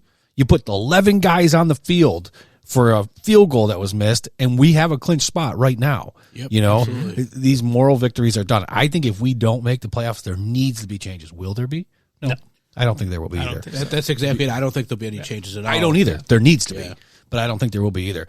But if they don't win, I don't care about if Jacksonville loses this weekend. I don't care about any of that. If they don't win this game, to me, that's a defeat. Not just in the game, but in the entire season. Because, like everything that you just said, there's no reason we shouldn't go into this game and not only win but dominate again. Do I think the score is going to be like the first time we met them? No, it's not going to be. But I think that it shouldn't be like the Patriots game. I think it should be more of the offense is humming, at least getting some points where we should be getting them. We're not relying on a pick six. We're not relying on how many 4 or 5 takeovers, or takeaways, whatever it was.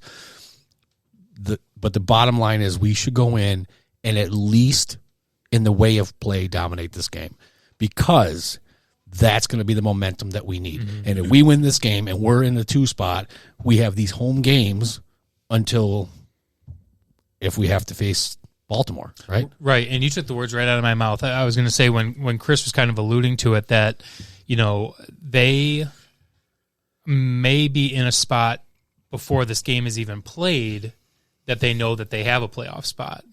Because since they're playing the Sunday night game, they're going to know the results of that Pittsburgh and Jacksonville I think they're on Saturday. Pittsburgh and the Ravens play on Saturday. Yeah. Last and game. then Jacksonville plays the Tennessee on Sunday. So they're going to know what the results of those games were and if they are already in. But I still think that you have to win this game. You do not want to go into these playoffs as the number 7 seed, playing Miami again next week if you lose. So you have to go to Miami again next week and play them after you just got beat by them, which is not going to look good for you. And I assume, who knows what's going to happen in the game, but Miami's defense is only going to get healthier. And you want to have that number 2 seed and have these home playoff games until at least the AFC Championship. So, and I think that those guys think that too. I think it would be a huge peace of mind if we clinch a playoff spot before we play. Like, holy shit, that would be pretty terrifying going into it. But good thing is we don't have to play any more bad teams. We're bad against bad teams all year. We play down to our competition. Yeah. I mean, unless we'll probably have to play, assuming we win, which I think we will, we're going to have to play the Colts or somebody. That's going to be one of those games you can't lose to Gardner Minshew at home in a playoff game. And that's going to be that's a classic Bills letdown spot this year. Kyle? Question, Woody. If the Bills lose and they don't get help from everybody else and they're out, does Sean McDermott go down with the ship? I mean, my brain tells me definitely not. I think, defensively he held it together. I mean, barring a blowout in this game, which I don't see happening, but he's pretty much held it together defensively. I think their defense has gotten right back to form. And I think the league is kind of shifting back to that. You're not seeing as many high scoring games. So I don't think he gets fired. The other half of me, though, my heart tells me, here you are again in the last 3 or 4 years, 4 or 5 years. How many chances are you going to get at this? I mean, the NFL does not give coaches 6, 7, 8, 9 chances to get there unless they win something early on. You just don't get those many chances. This is a healthy lineup. It is a defense, like I said, is playing better. The offensive line is not going to be completely healthy. if they go in and lose another game like this, now you're staring at Lamar and Mahomes and Burrow all possibly getting to the show before Allen. And I think that's a bad look for the Bills and the direction that they're heading. To me, there are huge consequences for this game. Regardless of how the Bills got here, there are big consequences, in my opinion, for the outcome of this game, because if you're in another offseason and this one is going to come without a playoff appearance, what do you do next year? You got a bunch of aging guys on defense. You got Diggs, where there could be an issue there. He's only getting a year older. I think it could be a setback for, a kind of a mini retool, if you will, with the roster. So, for me, it's kind of, they're going to have to go deep if they want, if McDermott and even Allen want to get rid of that stigma of not being able to win the big one. And that starts with Sunday night. Yep. I agree completely. I don't think McDermott's done. I would like him to be win or lose, really. But I think he's done too much for the organization. I don't think they're going to go away from him, barring some kind of crazy catastrophe. I'm going to take a step further. Driving here, I was reminiscing about earlier when we did our preseason predictions, and Kyle brought up, where are we with McDermott? We were kind of favorable. Kyle brought up midseason when they were going through their slump. I had jumped off the McDermott bandwagon. I'll officially jump back on. I don't think he's going anywhere, and if they were to sit there and Pagula comes in and says we're gonna keep him, we're extending him, whatever. I know he's got a contract. I wouldn't be burning the Cheerio factory down. I would be okay with it. Because you know what? He's done enough with the defense we've had. That defense, I don't remember the last time we've had such a dominant defense before. He's got to get really sole credit for him. He said, I'm going to take your defense over, and he's done nothing but perform. If we get a high-quality offensive coordinator, I fall back on the fact that I don't know who else we could replace him with. Harbaugh, maybe, from Michigan. No one else gets me excited. I'm back on the McDermott bandwagon. Well, first of all, we can't burn down the Cheerio factory because my brother-in-law would be very upset. He works there. We love that song. I was going to say I've never heard that before, but I've loved it. I loved it. Yeah. And I think I read in the last 5 weeks our defense is ranked number 3. That's tough to compete with. And if it is McDermott calling the plays, no, he's not going to go step down to a defensive coordinator. He's going to be the head coach. After this week, we'll see if Brady is going to stay. Right. Josh has to pick things up, period. Whether it's Josh, whether it's the play calling, no matter what it is. Josh, you guys heard me say this one of my first times here. Josh has to do Josh things, and it has to start this weekend. I agree. I think he's hurt a little bit. I think he's got a little stinger, whatever going on, but he needs to get hurt. He needs to get hit safely at the beginning of the game. Yeah, that shot at the end was not what I wanted to say. It won the game for him, but they could have gave that to Murray or anybody. I know. Speaking about how me going on Murray. Oh my God. We'll get to him. We'll get to him later.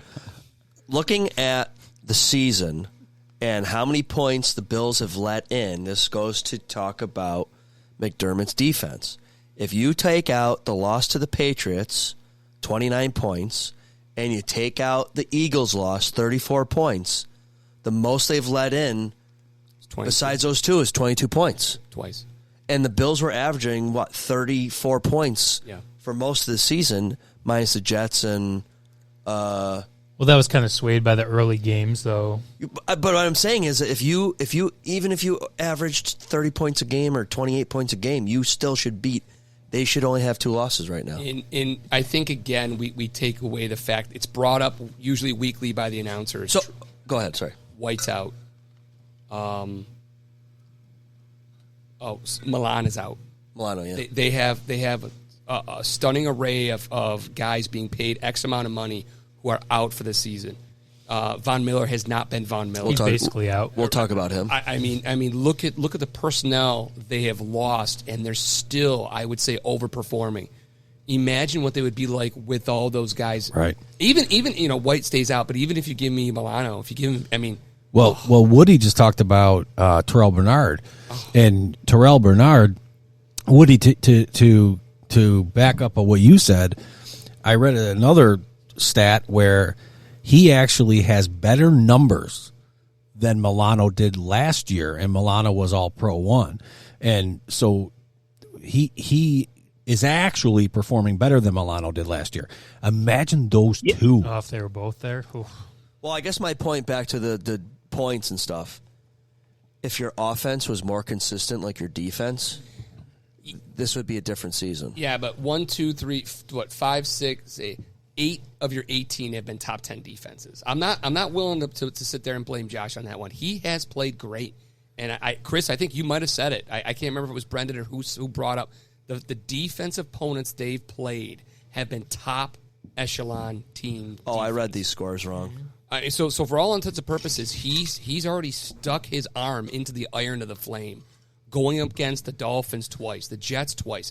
The Patriots, Jets, Dolphins are all top 10 defenses in the NFL in the 23-24 season. He's seen him 6 times. It's unbelievable. It's unbelievable what he's gone up against. Right. Another thing about the injuries, compared to most teams now, we're one of the healthiest teams in the league. Knock on wood. But early in the season, it was like, oh, wow, we just lost Milano. We just lost White. We just lost Jones. But Jones is back. We got an upgrade from Trey with Rasul Douglas easily. Yep. And I like Trey a lot. And Milano's the one big loss. And I'm definitely going to, not to butt in you, but I remember when we got Douglas, I'm definitely going to eat crow on that because I definitely did not think much about that pickup. I was like, this guy's stats, like, yeah, he's got these interceptions, but look, his like gameplay, he doesn't look like have that many games. Like, he doesn't look like he's even played that much, and he has been a difference maker out there since he's got. Do you remember my text in the group chat? You loved him, Mike. No, I texted you guys and said, Google's Rasul Douglas. I had no idea who he was. I had no clue who he was. But he's a ball hawk. Oh my God, he's incredible. We were talking about the defenses. Dallas today, after they've played Buffalo, and you know what we did to them, is ranked 6th. So imagine where they were when we beat them up. So it goes back to what you said, Blackout, before about we play down to our opponents. We have to go into Miami and play. We're Jekyll and Hyde. We have to show up. Bottom line, the offense has to roll. Yeah, and you offense got to get it done. Kyle actually contradicted yourself a little bit. You're on the let's get rid of McDermott train. I am, because he sucks at games management, time management, but he's put together a real consistent defense. Well, that's why I was going with that, because you were like, the defense has been stellar. Well, that's McDermott. So. He's a good defensive coordinator. He's a shitty head coach. But he's our head coach, and he's not going anywhere. Too far. He's a good head coach, but he's not great. He's a hell of a clapper. I don't think he's going to get us where we have to be. And like you were the one that was just saying that you're done with moral victories. Right. I am too. Same. So that's why I'm done with McDermott. He did a lot. He turned the franchise around. I mean, he really did a lot for the. We won a goddamn Super Bowl. Exactly. Right. That's what I'm saying. Right. We've talked about this before. You and I have talked about this before. Yeah. He got us out of that abyss, but now we need someone to take us to the next level. Chris, what are your thoughts? Yeah, you know what? I only have like a minute or two, guys, because the hockey rink's about to explode open here with all the guys coming out. But I will say for McDermott, for me, it is put up or shut up time. I mean, I go back to what I said. I don't think you're going to get, in a lot of cases, an NFL coach that's going to get 7, 8, 9, 10 pops at it. Allen's getting a year older. The roster's going to turn over. It's going to be up to Pagula how much he's willing to put up with. I think how this game goes on Sunday, I expect the Bills to win. I hope I can give you my pick in a second. I hope, Kyle, you're going to ask me for that in a moment here. But yeah, I'm ready whenever you are. I think I expect the game to go well. If it does not, it brings into question how much Pagula, how much longer he's willing to wait, and how much different the results are going to be next year. I mean, this is a game, like I said, there's no reason the Bills shouldn't win it. And if they end up 10-7 on the outside looking in, we can look back at the mistakes they made and why they're in that spot. It's going to be a philosophy thing. If they want to stick with good defense and stick with McDermott, then they'll stick with him.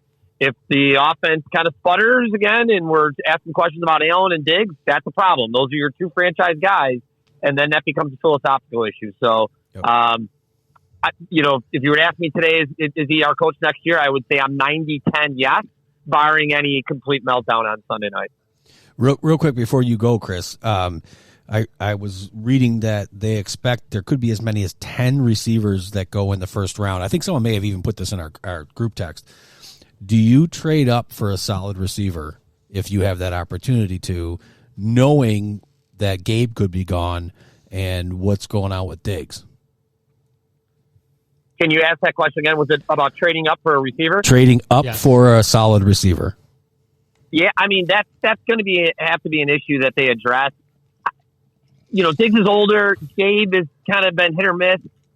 Lately, though, back to what we were talking about Allen, I'm starting to wonder how much of this blame can start to shift to Allen a little bit. I mean, if you watch all 22 in a lot of these games, there are guys that are open. And Allen is, you know, in the last couple of games has regressed into some really, really weird choices. You know, and so, you know, that fumble that he was getting scrambled, you know, he was getting tackled, he scrambled out of the pocket and fumbled backwards. I mean, that could have been a catastrophic play that could have ended the game. It didn't, thank God. But that was a play he made, you know, early on in his career. So receiver absolutely needs to be addressed. But I think depending on, again, how this season ends and what we've seen, there certainly needs to be a conversation about where Allen was this year, whether or not it was an injury or, you know, did he just not play well? All right. Give us your pick. I'm going to give you my pick. I think this is a do-or-die game for the Bills. They are, you know, they are a seasoned veteran group that have been through these games before. I think Miami, obviously, with the injuries that they have, the fact that Miami's already in, there's more of a attitude for the Bills at this point that they have to win. We'll see if Pittsburgh loses or Jacksonville loses, but I still think the Bills want to win the division. I still think they want to get the number 2 seed. They should. They're one of the better rosters in the AFC, if not the NFL. I like the Bills in this game. I think the defense actually is going to once again give Tua a fit. I think Waddle, most likely being out, is going to be a huge problem for them. So I like the Bills in this game, maybe 29 to maybe 17 for Miami. All right, your pick is locked and loaded. All right, Chris, thank you. Yeah, thanks for letting me call in, guys. I hope the bourbon is flowing, and go Bills. All right, go Bills. We'll see you soon, Chris. Thanks, buddy. All right, guys, take care. See ya. So speaking of receivers, how good is Shakir these last couple weeks? Right. I know that we kind of gave that to Diggs earlier in the season, said, you know, how goes he? I've really been impressed with Shakir, and as much as I'm impressed with Shakir, Sherfield is trash. That guy is straight hot garbage, man. Shakir, Turn on one. Oh, my God. to me, Terrible. Shakir has filled the Beasley shoes. Exactly. That's Yeah, Couldn't I agree like more. Shakir. He's good. He Whenever seems we to need be- a big play, a big third down conversion, it's Shakir. Maybe sometimes Kincaid lately, but more Shakir. He seems to be our only guy that's ever in the middle of the field, too. Yep. Beasley, just Yeah. like Beasley used to be. Yeah. Does it seem like these teams that have really good defenses are doing the Belichick where they take away your strengths? They're taking out Diggs and Davis, leaving Wouldn't say Davis Kincaid. is a strength. I mean, Well, they're covering them. I think we were losing our mind during the game because the Bills were not running the ball. If you look at the stats, I had to go back after the game and look at it. The Patriots are a top 5 run defense. I think the Bills understood that. So they weren't going to force it down their throat, considering that was their strength. Why play into the strength of the New England Patriots?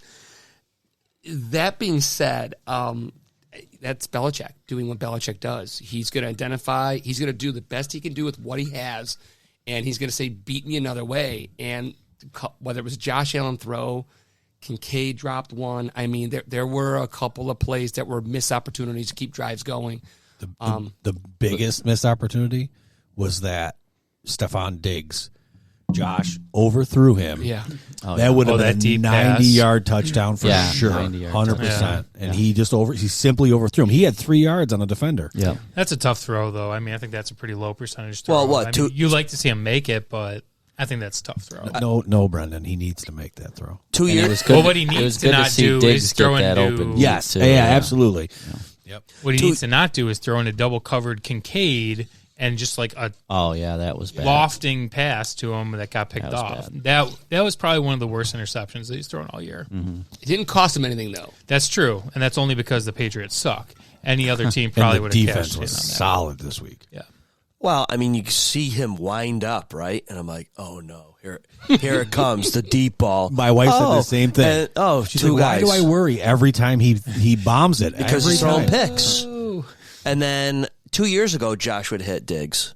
Remember that one year he was leading the league in 40-yard plus completion percentages? Yep. Now he can't hit a ball down there. Nope. It's sad. Well, he did just hit Gabe. Like, what was that last game that he had Gabe? That was a beautiful. Yeah, pass. they're He- not. he hit they're not Kincaid throwing for those deep 50-something threats yards. though. Are the Bills? Is the Bills' offense still predictable? I don't know how it can be. They have too many weapons to be I honest. think I don't it's know about less that. predictable than it used to be. Like with Dorsey, I think it was a little Dorsey, predictable. Dorsey was run, But throw. I think run, it's throw. better now. You know, I think that I still think we do. I mean, I much guess. run, pass. Okay, more specifically, are the routes more predictable? I don't think so. You know, you were just saying the runs. The nice thing about Cook prior to this game, or was it he was averaging 5 yards a carry. Yeah. You can't ask much more than that from a running back. And Oh, when yeah. you have a running back that's averaging 5 yards a carry, do you know what that does for your play action? You know what I mean? And you've got to take advantage of that. And then you get a guy like Shakir who's actually open across the middle, and I still think they underutilize Kincaid in that role too. Oh, yeah. You get both of those guys going across the middle. You don't have to go for the home run every time. Yes, we talked about this earlier. Chicks take the long ball. I know that, but no. Chicks do. Oh shit! That's okay. That was a practice run. Yeah. That was a practice run on the sound clip. So I love that. chicks do dig the long ball, but I like the short throws over the middle.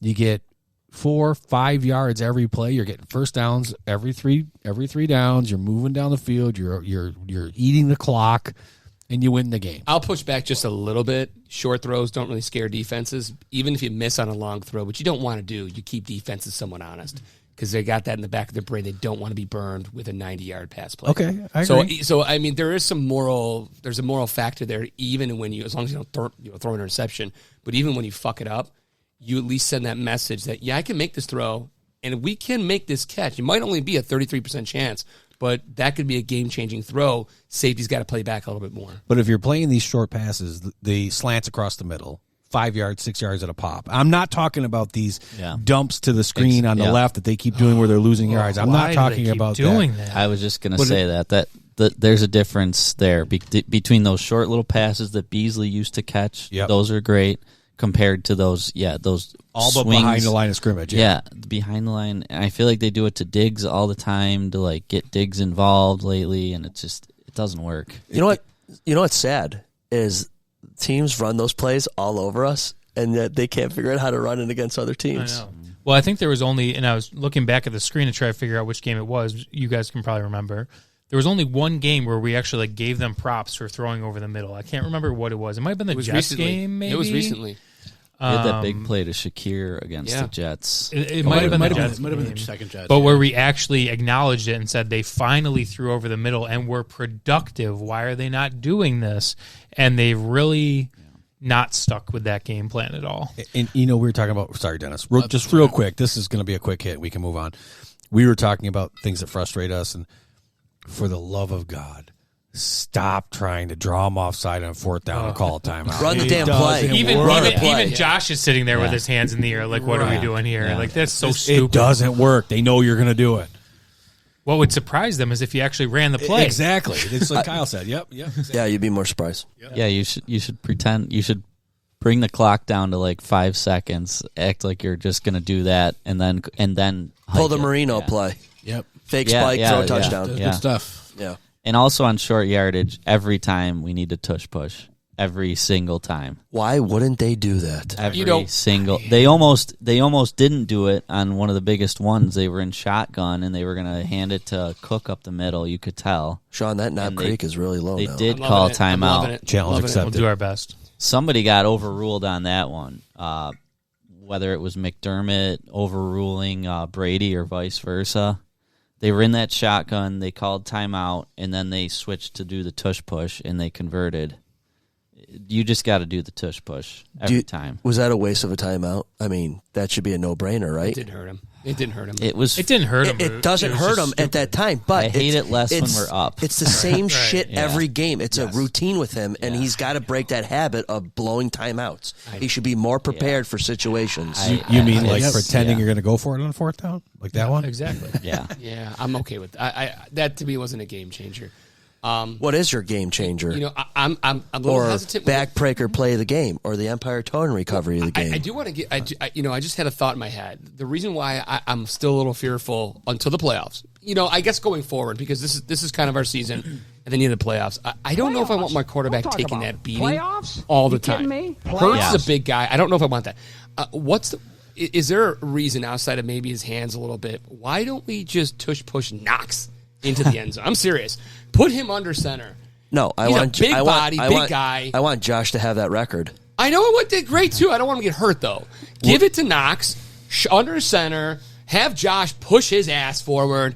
I think that's a safer play during the season. I don't now think and we going can forward. match Josh's just tenacity and beastliness with anybody. Plus, Josh is kind of like reading the gaps too. Like I think he knows where to go with it. He's really, the second really touchdown, good at that. He jumped two spots to the left. Yeah. Did you? We talked about this in the last podcast. The last game he was mic'd up, and he had a tush push, and he was on the bottom of the pile, and it was so many beeps because he scored the touchdown, and he's like, "Get the fuck off me!" And it's "Get the beep off me! Get the beep off!" over and over again. I'm like, "That's the Josh we want. That's him." Oh yeah. He's like, "Oh man, get the fuck thing off is, me." if he's not getting done with his arm, which he certainly was not, he will get it done with his legs. He's never shut down. He never just has a game where he just doesn't do shit. He'll get it done one way or the other. What's he at now? 40 what? 42 touchdowns, I think. That's pretty damn good. Yeah. Are you talking about total career? No, this Career? year. This year, total okay. touchdowns. I don't know. Was anyone else bummed he didn't throw one? Yeah. Because that record was Broke his gone. streak. Yeah. Yeah. 23 games or whatever it was. 23, yep. What, rushing and throwing? Just throwing. throwing. Oh, Just okay. throwing. So, I but gotta he does get have a going. new streak. Oh, he does. Yeah, two games in a row with an interception. There you go. What were we saying? Sorry. I was going to say I have to get going. My backbreaker play of the game wasn't even a play. It was Von Miller sitting out.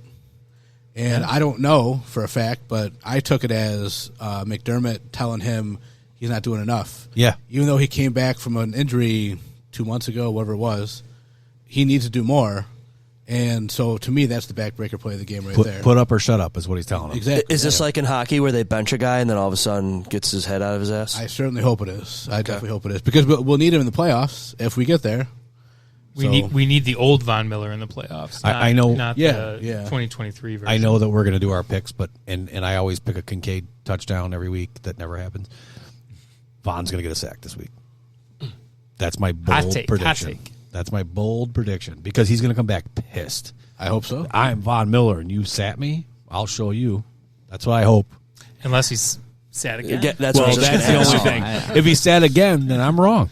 Okay, so what does that? What does I that? think he's going to be inactive again. Okay, what does that tell you? That he's done here? No, I think if he's inactive another year. again, They're going to save him for playoffs. yeah, that's what I think they're going to do. You think they're going to? Look what he did in Los Angeles. Playoffs? When he won the Super Bowl yeah. with them. Look what he did there. He was virtually, I mean, not really, but he was virtually non-existent in Denver, gets traded, and lights it up in the playoffs. Yeah. So he's like Derek Jeter. He's Mr. October, right? Mr. November. So I'm going to disagree with both of Reggie you. There's Jackson. no way that guy's inactive this week. I think that's coaching, McDermott looking at his opponent, saying, I'm going to take a soft gamble here. I'm going to see if I can pull this guy, send a message, so I've got him ready to go, geared up Kick him in against the ass. Dolphins, so I can make Mike look good, get a sack, get 2 sacks for all we know. And I'm only going with one. I think he was taking a I'll take a calculated risk tackle right at there. this point. I take a half a sack.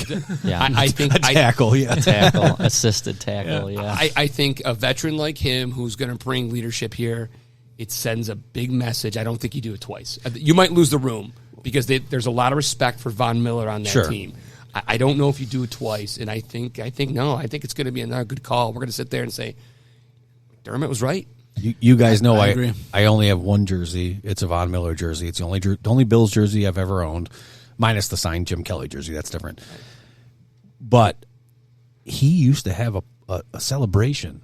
There's a certain celebration that he does when he has a sack. I can't remember what it is. Oh, isn't it is it the hitting the home run kind of thing, or is that somebody else? I couldn't even tell you. It's been that long. That's my point. I don't remember what it is. Right? I just got a text on the text line. The referee from the Lions-Cowboys game just got suspended for being corrupt. Oh, that's a killer. Did he? Is that serious? Came in on the text line, so I assume it's true. Do you? It's worse than the internet. The Za Bills text line. But I'll forget the text and forget the punishment. Do you understand what that call did? Oh yeah. That call potentially cost them the number 1 seed. Mm-hmm. That's huge. Yeah. It's massive, and that's not just the team. It's the team. It's the fans. It's everybody. Detroit hasn't done shit in how many years, and now they're at a point where they were. Dan Campbell is just a different breed of coach, right? And they could have the number 1 seed, a bye, home field advantage all the way through, and one stupid call that Dan Campbell told the officials he was going to do before the game even started, and they still screwed it up. I don't see this yet. The only I'm thing I would seeing say on Twitter, according to Schefter, 6 hours ago, Brad Allen and his crew, referee, will be working the Saturday Steelers-Ravens game. That shocks me because So back on national television, they said. So I don't know. Yeah. Better edit that Unless last- they that reverse last- course, I don't know. I'm asking them to prove it. I was watching that game when it happened, though, and actually the broadcasters were saying that even if that penalty wasn't called on the ineligible man downfield or whatever they called for him catching that ball, that it was illegal formation anyway because he wasn't covered.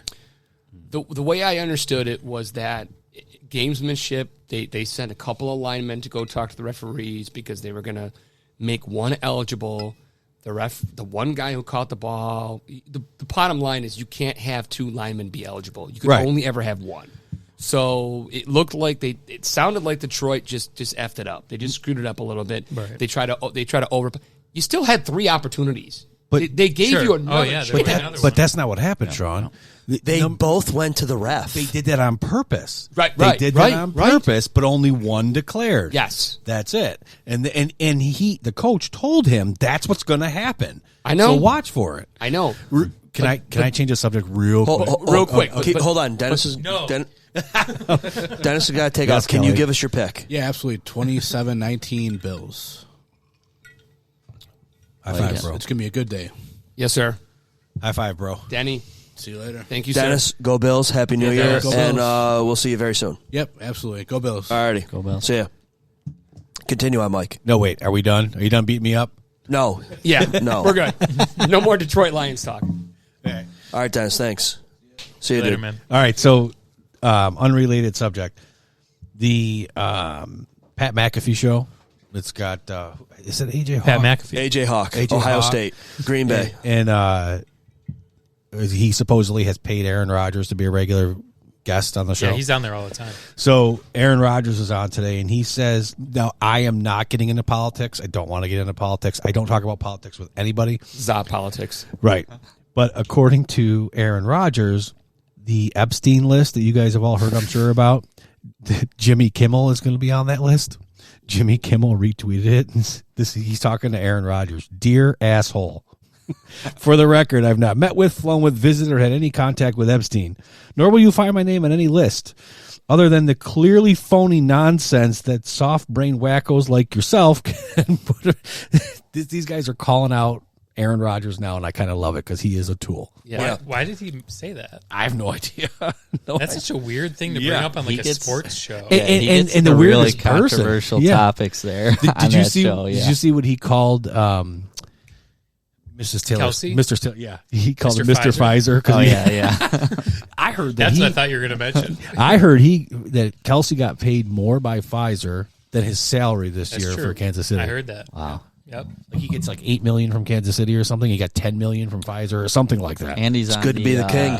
Mahomes Auto commercial. Yeah. Which is hysterical. By the That way. one's pretty Chunky funny. I'll give him Soup, that. Man. Yeah, Chunky I mean, Soup. his mom is making a lot of money on these commercials. Good for her. Right, yeah. She sold 50,000 cookies between the Chiefs game and the Eagles game, and they took the money and gave it to charity for each Awesome. team's. Is she That's made? awesome. No way. Yes. She didn't make that. Yes. 50,000 cookies? Yes, she did. I thought you were going to say Girl Scout cookies or I something. don't know. You should have seen my wife cooking down there for Christmas. I think there may have been 50,000 cookies. I mean, can you tell? Can I play a clip off the Facebook here? Give us a Please clip, do. Kyle. Please Give us do. a clip. I'm liking these numbers you're about to play. Okay, so the I like lead. that it's less than a minute. So the Not good, like 1 out of 100. I'd say more like 1 out of 1,000,000. So you're telling me there's a chance?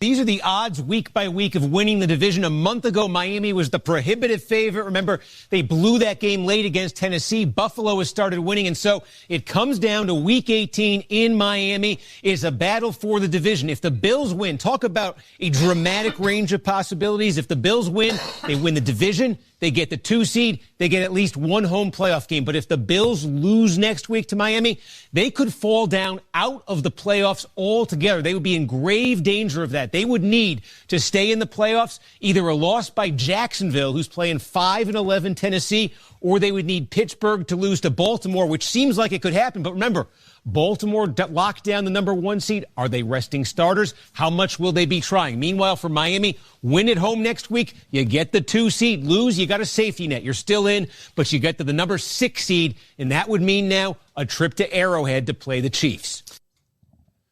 okay Which I kind of prefer at this point. to go to Chiefs. Oh, yeah, they suck. That game also has. I mean, they do, but I'm scared. They That- do suck lately. That game They're also awful. has implications on the schedule next year, I read, where the winner of this game, Kansas City, has to come to the winner, where the loser has to go to Kansas City, and then there's other games involved. Now, again, I don't give a shit about next year yet, but that's Well, it something. We've feels gone like to Kansas City Kansas 3 years in a row. Yeah, At least. there's a formula because I was really hot and heavy and really pissed off about that one. There's a formula that's involved. Kansas City would come back the next 2 years based on this formula if the Bills win the division. Yeah. I like it, Kyle. I do like it. Eye candy's fantastic. But yeah, so that's how that would work out with Kansas City. As Brendan, bad as we've played Brendan, against you need to bad move over. teams, I know. I'm like, what? as bad as we played Almost down to our hurt my neck. competition, please give me the number 7 seed at home. Oh, okay. Us good. playing the number 7 seed, I mean, there's yeah. a big difference between the Colts. Yeah, at let home. let us host the Colts. I don't want to go to Arrowhead again. I don't know. It's the SNL, the Bears confidence we have. I think Kansas City, defending Super Bowl champions, they're a team that's capable of turning up in the playoffs.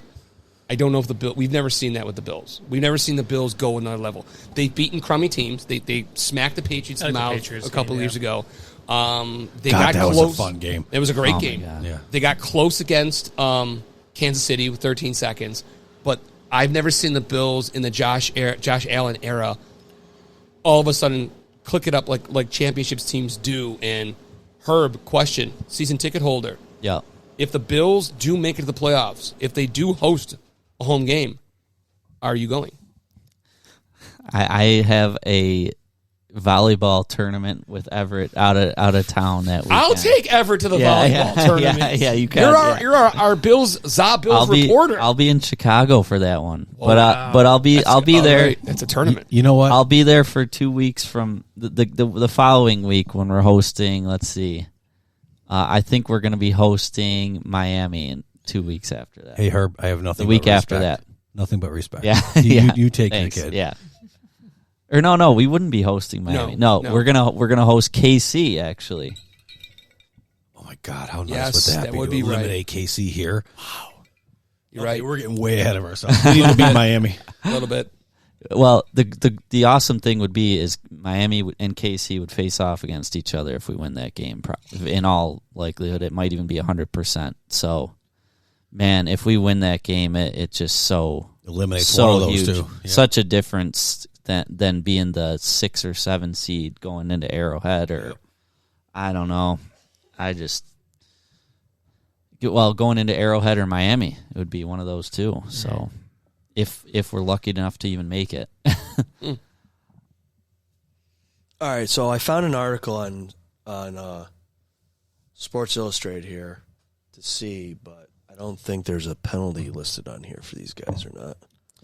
And also, like what you were saying, our schedule, the loser of this game, Bills Dolphins, you get a much easier schedule. I know the winner, I think, faces Chiefs, Ravens, and Lions, and The loser. You mean the loser? The winner. The winner. Because it was the one seed of the division. You'd have to play all first place teams. Oh, you mean next year? Yeah, he's talking next year. I thought you were talking about the playoffs. And I think Yeah. the Chiefs I'm sorry, Super Bowl. I think the Eagles and the Lions are Bills, there. Lions. Both are there. Chiefs are here. Yep. And then well, that's why we've loser had the plays schedule we've had this year. shitty teams, Right, which shittier is teams. Why Yeah. I quietly earlier, maybe a couple of games post their slump around the Jets, around the Eagles games, was quietly hoping they would not win the division because they could load up next year on a much easier schedule and bring the bacon home next year.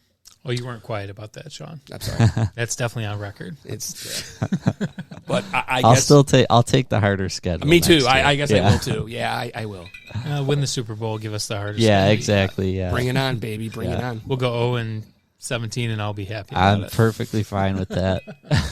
It goes into your fruition, right? Bills tank a couple that guarantee Super Bowls. Yes, I'll do it. I give it to me one time, man. I still 12 years later after the Bruins won the cup, man. I still have fond memories of that. Flashbacks. I got a banner in my house to remind me every time they won a championship. You guys have blah not, blah blah. No, Fucking I'm just winning telling championships. you. I got banners I hanging want from my rafters. At Every home. Blah, single blah, blah. one of you to feel that. I want you to feel it. I don't think you ever have. I mean, maybe you like a different sports team, but there is a different vibe when you've paid your dues. Your team wins that championship in the top four. We're not talking college. It's a little bit different. Bandits are a great story, but it's not the same thing. When your team wins a championship, guys, I want it for you. I really do. I'm not gloating. I want you. No, I feel you. want to take a step back and I want to watch this table. I will want to tell watch you that the city of Buffalo burn, riot, loot, pillage. I just want to Burn see the the Lucky glow. I Charms do. factory I'm selfishly. I want to see that out of all of you. I will tell you that to an extent, I do know that feeling. Of course, if the Bills or the Sabres won, it would be different. Right. But I'm a Chicago Cubs fan. Yep. And I grew up, they sucked. Yes. They were horrible, and I was a kid with Ryan Sandberg on my wall, all that kind of stuff, like years and years. And then in 2016, they won it. Sorry, bud. Yep. I beat his team. But to feel your team actually win it is a crazy feeling. And you said not college, I don't know, man. When Ohio State won it, they've won it twice that I can, in my lifetime. And at the time, Luke Fickell, I think I've told you guys this before. Luke Fickell was the head coach at Ohio State, and my buddy who owns Stanley Steamer here in Buffalo is his cousin, sent me a locker room T-shirt of that championship game, and that was a great feeling. I still have it. I've never worn it. It's still hanging on the hanger. Yeah. That's cool. Yeah. So that, it's a good feeling. I get it. I take it back, Mike. I didn't know. But I already have my Facebook post, my tweet for if the Sabres or the Bills ever win it. You want ready? I've literally waited my entire life for this very moment. That's what I'm going to post. Yeah. Because we've all waited our entire lives for this very moment. So, well, when the Indians won it in 1948, I'll tell you, I was really feeling something. That was a Hall of Fame roster that they had: Bob Lemon, Bob Feller, Larry Doby. Just all stars up and down. You look great, dude. You look great. Thank you. Do you know that when my Cubs won that year, that the Indians were up 3-0? Did you know that? Oh God. Yeah, they pulled the Yankees on that one. I've been there, buddy. I've been there.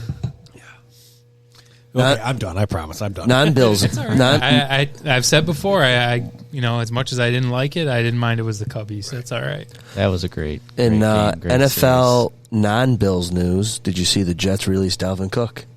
Or not released him, they're letting him go somewhere else if he wants to. Yeah, that on a shock contender. Me. He's done nothing. Right. He's washed up.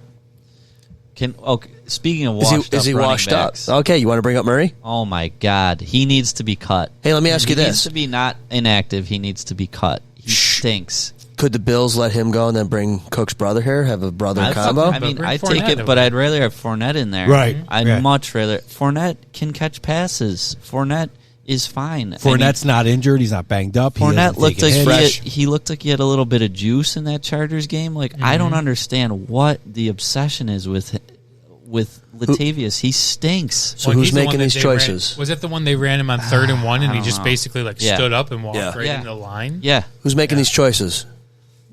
GM or McDermott picking his roster No, I spots? think that's a coach's call. Or Brady. I bet Does it's Brady have I- any could say be. in that? Maybe. I don't Good know. question. I would say McDermott. I don't understand why we 'Cause didn't he's- call him up though, because Yeah. he's allowed 3 call ups a year. They called Yeah. him up in the 3rd to the last game, Yeah. and it doesn't include playoffs. Playoffs is Right, unlimited. right. You can call him up whenever you want. Don't talk about They'd be playoffs? insane not to You call him kidding up me? for this Playoffs? next game Yeah. and just at least sit Murray down. He has nothing left. He was fine in the early part of the year, but he's like 33, 34-year-old running back. Those guys don't last a whole season. So Sorry, put- Skip. He's done. He's got nothing left in his So legs. you got Cook, Johnson, and Fournette. Yeah. Fournette's your third down back, right? Have you seen the Yeah. size of this dude's freaking legs? Yeah. Especially when he's wearing those tight shorts. Oh my God! Give him the ball. You have the tush They push, gave him and the you wrong have him. size or something. You have the They're tush definitely the wrong push. size. You give the ball to Allen Yeah. on the tush push, Yeah. and let Fournette push him. Yeah. No one's stopping that. Yeah, because we have had Latavius pushing him in the tush push, right? I mean, I think another guy can push a guy in the back hard. Let's just call. I don't think it's that hard. Wait, are we back to porn? Let's call it what it is in Buffalo. It's the Stampede. Okay, yeah, I like that. Yeah, I like that better. Yeah, yeah. I don't know if I like it better. Shut up. You know, it's funny. I was just thinking, and I don't remember asking his opinion. Yeah, no, I know. And the other move we need to make is get Justin Shorter active. I'm sick of Sherfield is Sherfield's terrible. useless. Terrible. Useless. He has 8 catches on the year. He has not made a play all season. He's dropping big passes. He made a play in preseason, and that's all he's done for us. He's done. Now, let's get Get this him off straight, the though. field. I'm sitting here telling you that Sherfield is useless, and I get winded walking up the stairs. But but I agree with you. Me too. Yeah. Let's get Shorter out there. Well, that's it. This Yeah. last game, they gave him the most chances that I can remember of any game, and Yeah. he just did nothing with all of them. Yeah. 3 targets, no catches. We clearly our pass catching depth is not good enough, and we need to have somebody else that's going to catch some big passes for us, other than Diggs and Shakir and Kincaid and Cook. But Knox isn't getting it done. Sherfield's not getting it done at all. I've given Kyle shit all season, but Yeah. Davis has looked good the last few weeks. He's caught him when we Davis needed has him made to. a few plays the last few weeks, but You- they need more even than that too. I mean, You yeah. brought up Justin Shorter, right? Yeah. Yet, if you go back pre-Herb entering in with the Norm slogan, we actually brought him up because he's number 18. Right. Yeah, There you he go. actually- Yeah, because we were talking about because Yeah, he's inactive. He's been hurt all season. That's Yeah. that's being in sync, Herb. That's dialing in and doing There we your go. homework. Yeah. But we mentioned that guy looks like he is Deion Sanders incarnate. Look at that dude.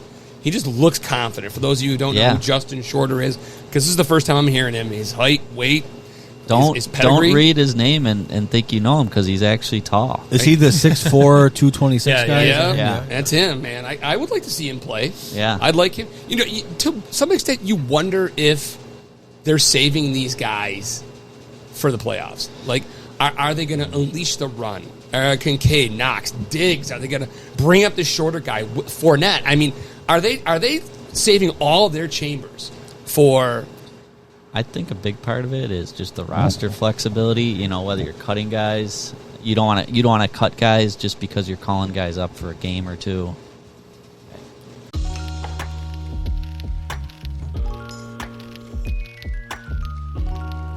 Something. My wife bought me this for Christmas. I'm like, would you like to wear it, honey? I kind of want to touch it now. All right, we're rolling. Yes. Okay. The Bills play Dolphins next week. 3-point favorites. I think the over/under is like 49.5. Yeah.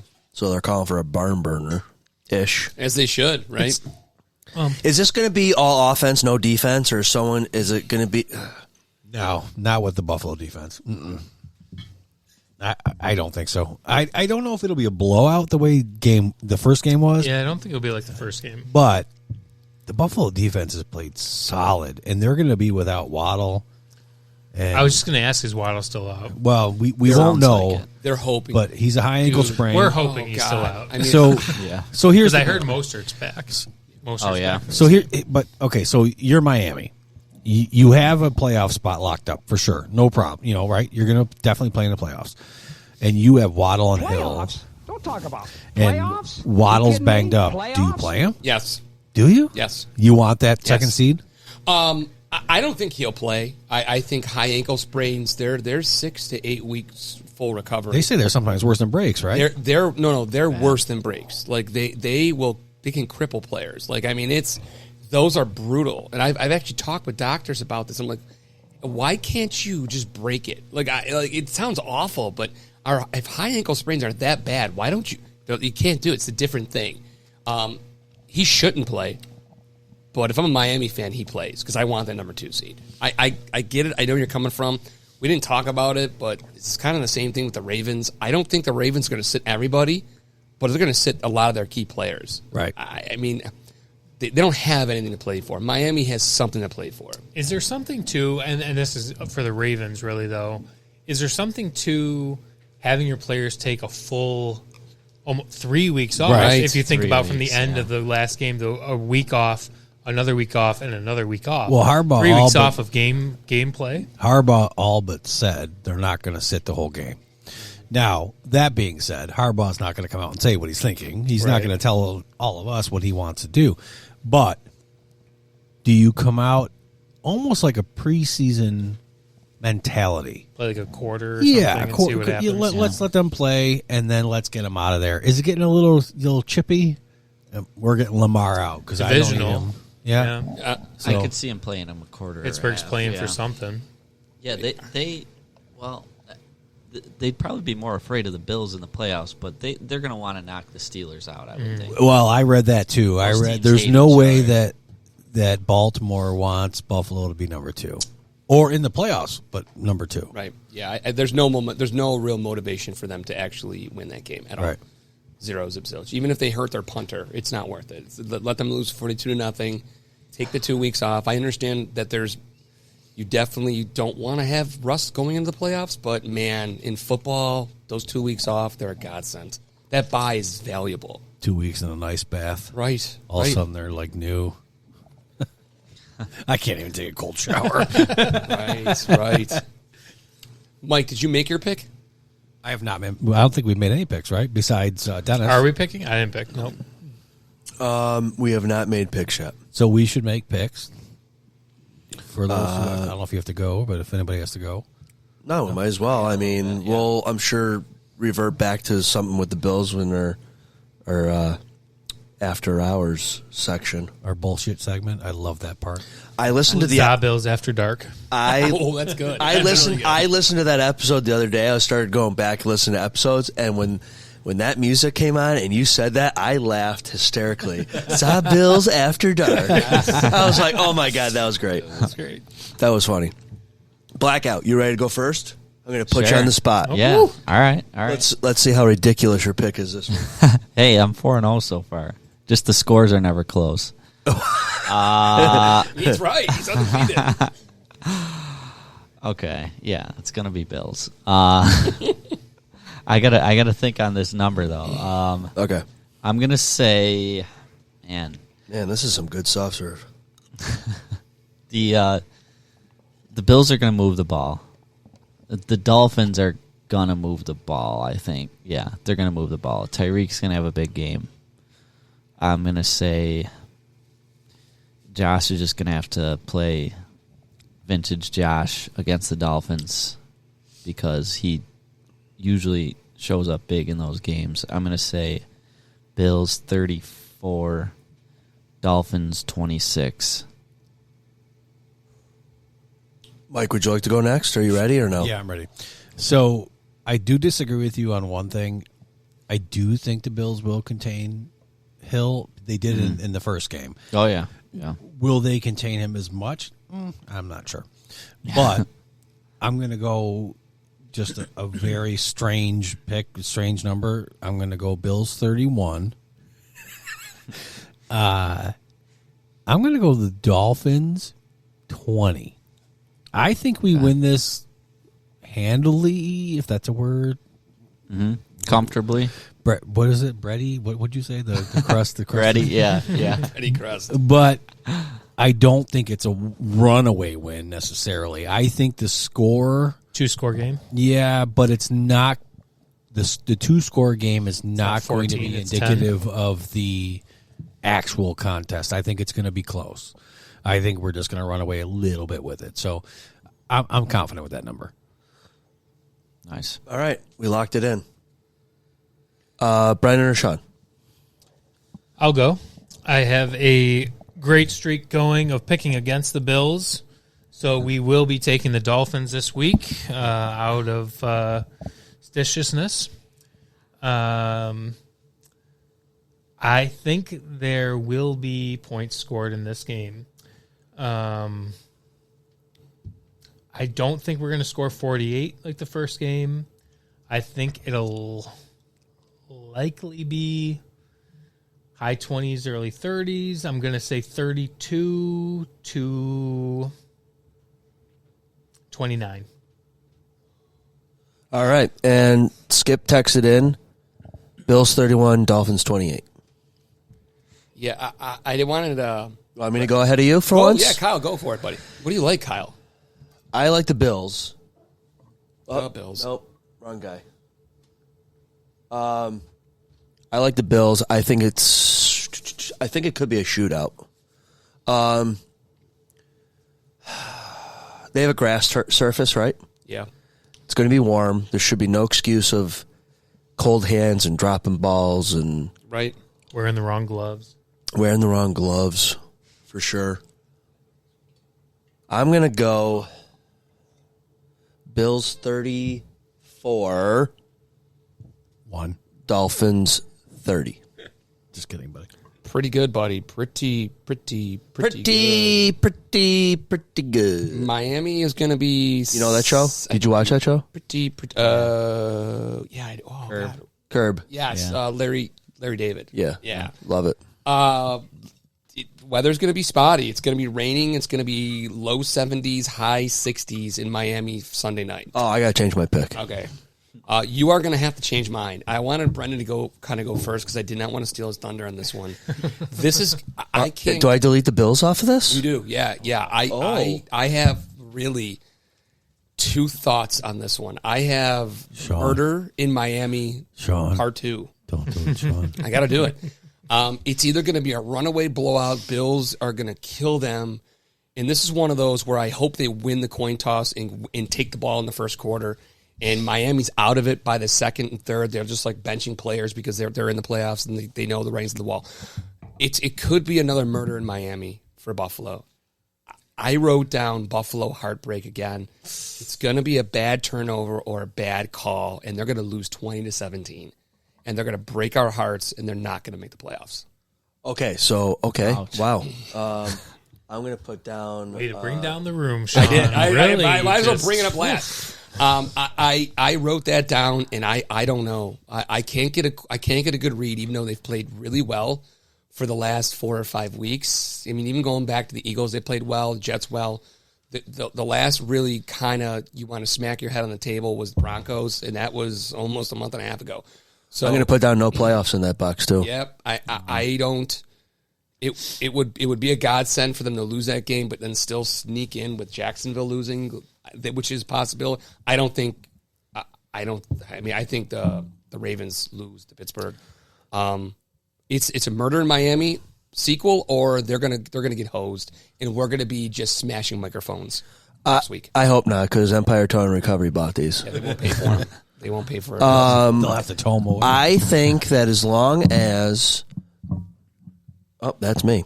As long as Josh has hands like Dudzik in the rain, and he can actually hit a fucking receiver in stride for once, doesn't it seem like a lot of his balls lately are low, behind him?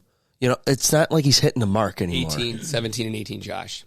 Right? His accuracy's not... I mean, Blackout, do you agree that Josh's accuracy... I mean, he's having a great season numbers-wise, but just seems like he's just not hitting his guys. Oh, he's been other than Murray right in the fucking hands. Right? Yeah, Like worst we've talked place to before, throw it in an to. NFL player, if you have two hands on the ball, you should catch it like 90% of the In time, high right? school, they teach that to you. Right? Well, and I think that, Sean might catch a lot of flack in the ZA Bills Nation, but I think that unfortunately his pick is the little voice in the back of everybody's head. Absolutely. That, we said this earlier in the season that this team is good, not great. Quote, Sean Viola, Michael Scott. I remember that in a pod. Yeah, multiple, I think. You miss 100% of the shots. Yes, exactly. Yep. Michael Scott with Dash Wayne Gretzky. And it would just be the Billsy thing to do to lay an egg in the, week to week, we've said for the last 5 weeks is, the biggest game, most important game of the season, but this is the biggest game of the season. This is going to say if you're going to the playoffs or not. So it would be a Billsy thing to do to just not show up for this game. Unless Herb's right, and they actually clinch before they even play, and then throws everything out the friggin' window. Oh, I'm glad you brought that up. We said that, though, but, none of these guys want the number 7 seed. They want that number 2 seed. It is so important. I was actually going to propose that question to everybody, hey, do you think these guys even care? And I think that going from 2 to 7 is just a jump. It's night and day. On the other side of it, we've had must-win games last 4 weeks, and we won them all. 5. Hey, if we're lost the first one. If we're if we end up getting That's true. Yeah. If we get to 7, do we play Miami right the next week? It's either Miami or KC. We could be the 6. I think they said that if you lose, you're playing Miami in Miami next week. If we get in. If you get in. If we get it. Yeah, because they're going to win, and they're going to have the advantage over Kansas City, so they'll have the number 2 seed. I think there's some possibility where the 6 losing, but that guy was saying it'll be 7 or 6. I don't know how that shakes out, whether it's maybe Jacksonville both or Steelers Pittsburgh. and Jags lose or something. Or both. Yeah. Okay, let me pose this question to you all. The Bills, thank God they're the 8:30 Sunday night game. I'm so happy. I am. I know you are, and I'm going into this reasoning right now. Sweating all day long. So let me ask you this.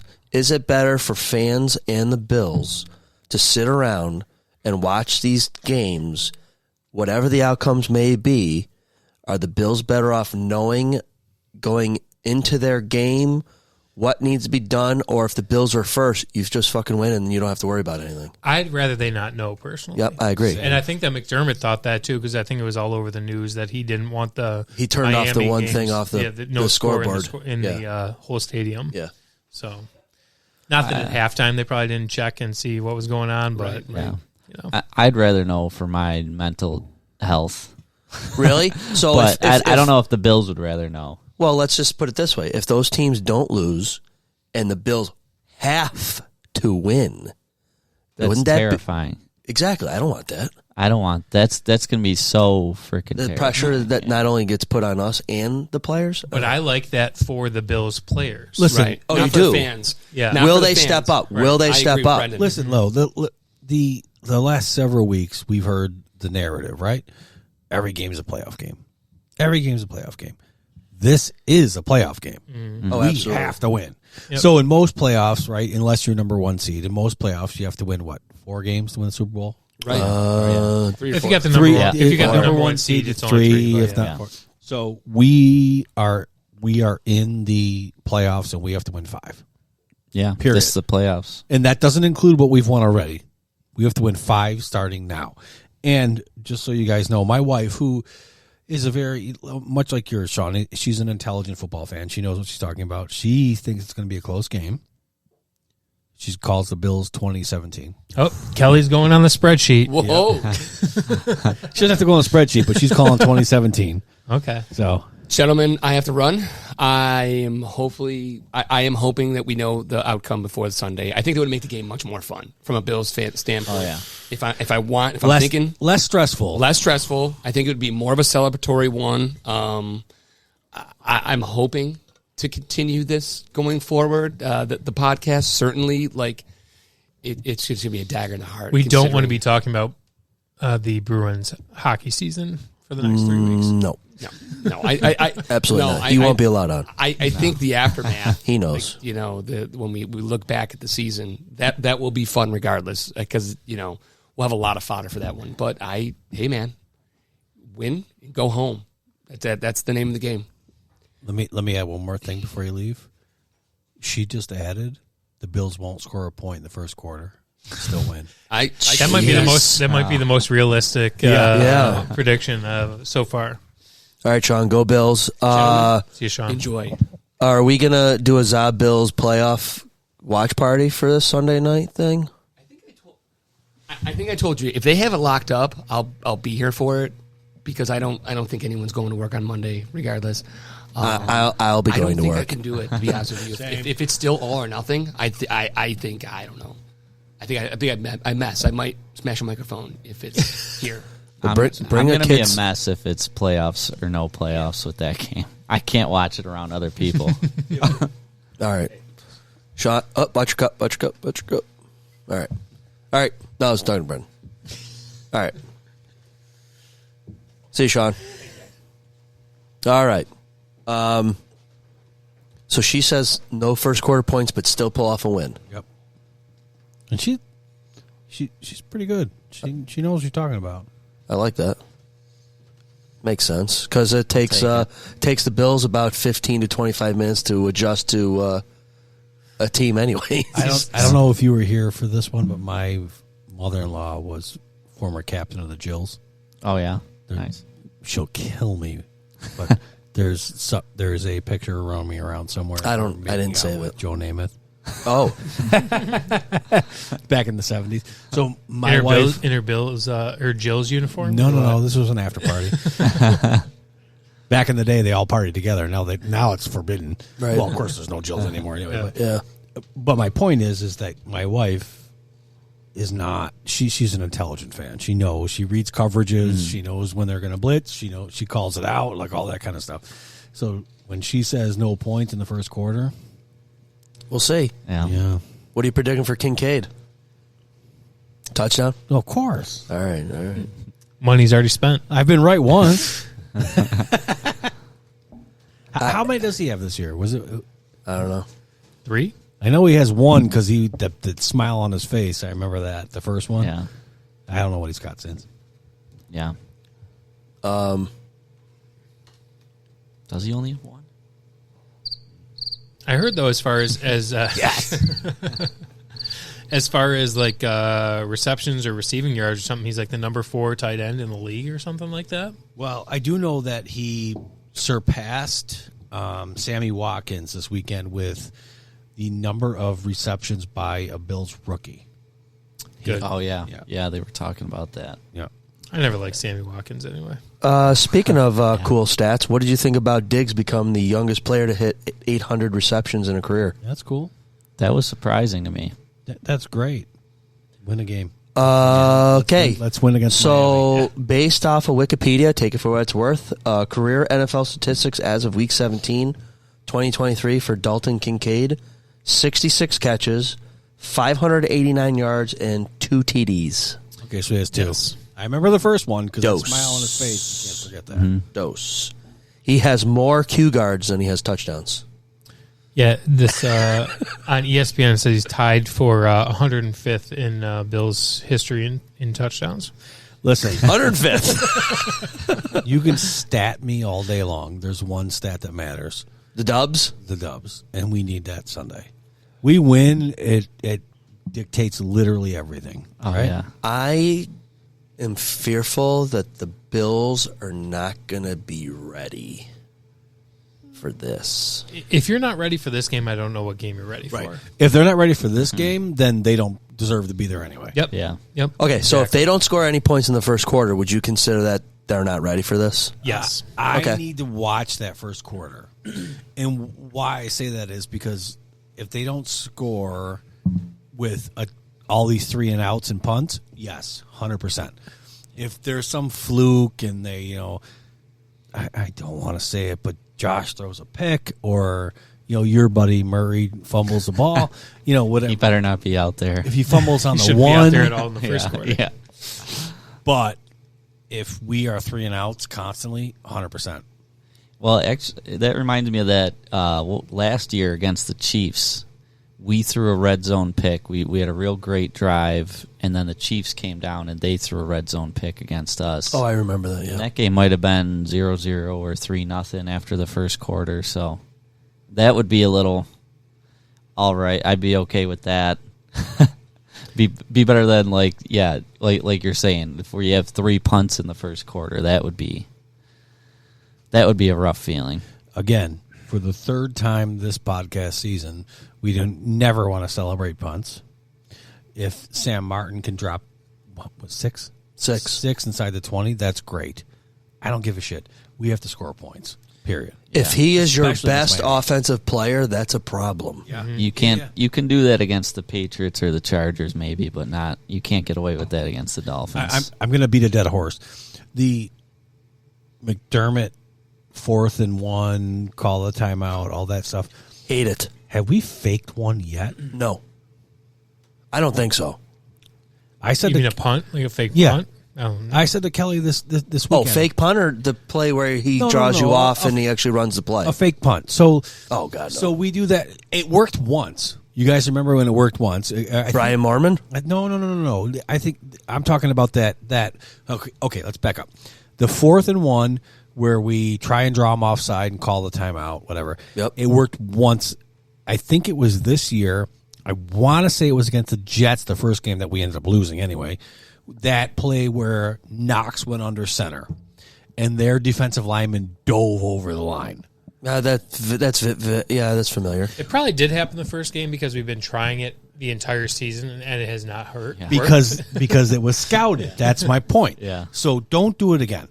No. When was the last time we faked a punt? If you really want that first down, or if it's 4th and 1, how many times we talk about tush push, the stampede? Stampede it. You have one of the biggest quarterbacks in the league, and you got guys like Fournette with thighs the size of my fucking head, on the practice squad.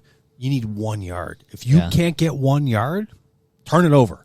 You know? Yeah, if we're talking about Sam Martin, let's test that arm out. Let's see what he's got there. Right. Listen, Pat McAfee. Google it. Yeah. YouTube it. YouTube I've is seen it. highlights. Yeah, I've seen it. The strut. You've Yep. seen the strut? Yeah. Yeah. If you know the tush push is coming, isn't there a way that you could run a quick frickin' shuffle pass off to the side or a bootleg? You could run a couple things off a fake tush push. Fake the tush push. Eagles have started doing that now. You fake the tush push, you back up 1 step, and you dump it over the middle to your tight end or to whomever or to your Or a quick out or something. eligible lineman, one of 2 of them that, Oh, yeah, I would say a quick out. Like if he's on the line, he fakes just. But Josh has struggled with those soft, easy But passes. yeah, I don't even try to get too Soft, cute with easy it. passes. I don't care what yard line we're on. I'm tush pushing on 4th and 1 every time. Absolutely. They're not stopping it. I also heard in a previous podcast by Bills that someone on the show, could be Brendan or Mike, said that McDermott coaches not to win, but not to lose. That was me. Yep, that was me. He does coach not to lose, and there's no victory in that. I applauded Dan Campbell for being that freaking aggressive. And just every time, too. It didn't happen the first time. Fuck it. Go for it again. It didn't happen again. We went for it again. Oh, I couldn't believe I was so happy they felt got terrible that. when they didn't get it. I was so happy they got that. And then that stupid penalty. I'm like, oh, my God. Can I tell you that I'm afraid of very few men? Dude scares the shit out of me. Oh, Dan Campbell? He would squish me with his thumbs. That dude's a big beast. Yeah. He's a big dude. Yeah. Yeah. Only a couple of days we got to wait to see what our fate is. Yeah. It's going to be a long Sunday. The next time we record is going to be either Elation or the Zob Bruins podcast. I'm still going to be drunk. One of the two. Za Sabres. We won't even acknowledge that the game happened. So, Actually, how are you guys doing? Let's just be honest. I may be drunk either way. It doesn't matter. I'll say this. I'm way more excited to watch the Steelers game on Saturday than the Bills game because I hate watching Steelers games. I'm going to shit my pants watching that Bills game. If that's for the playoff spot and the 2 seed, that's going to be... When that game was announced at 8:30 on Sunday. I was like, Yeah, I was with Herb. He was jumping. I'm pissed. you saw my post on Facebook. I'm too old for this shit. Yeah, I don't want any more. I don't want any more primetime games. Well, At least it's not a my Monday hope night. is that it just some of that stress is relieved, that we know we're in. I'm That would tired be- just yeah. thinking about it. Yeah, I know. This game, this Herb, game, what time do you get up for work? I got to be in at 8. I usually get up at like 7:02. So I work from home, and Yeah.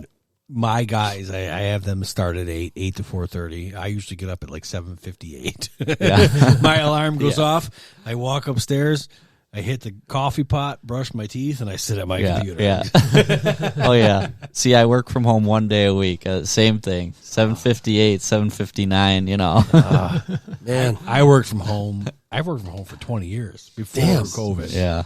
And it- Before it was cool. My commute's amazing. that would be nice. Yeah. You still working full time from home?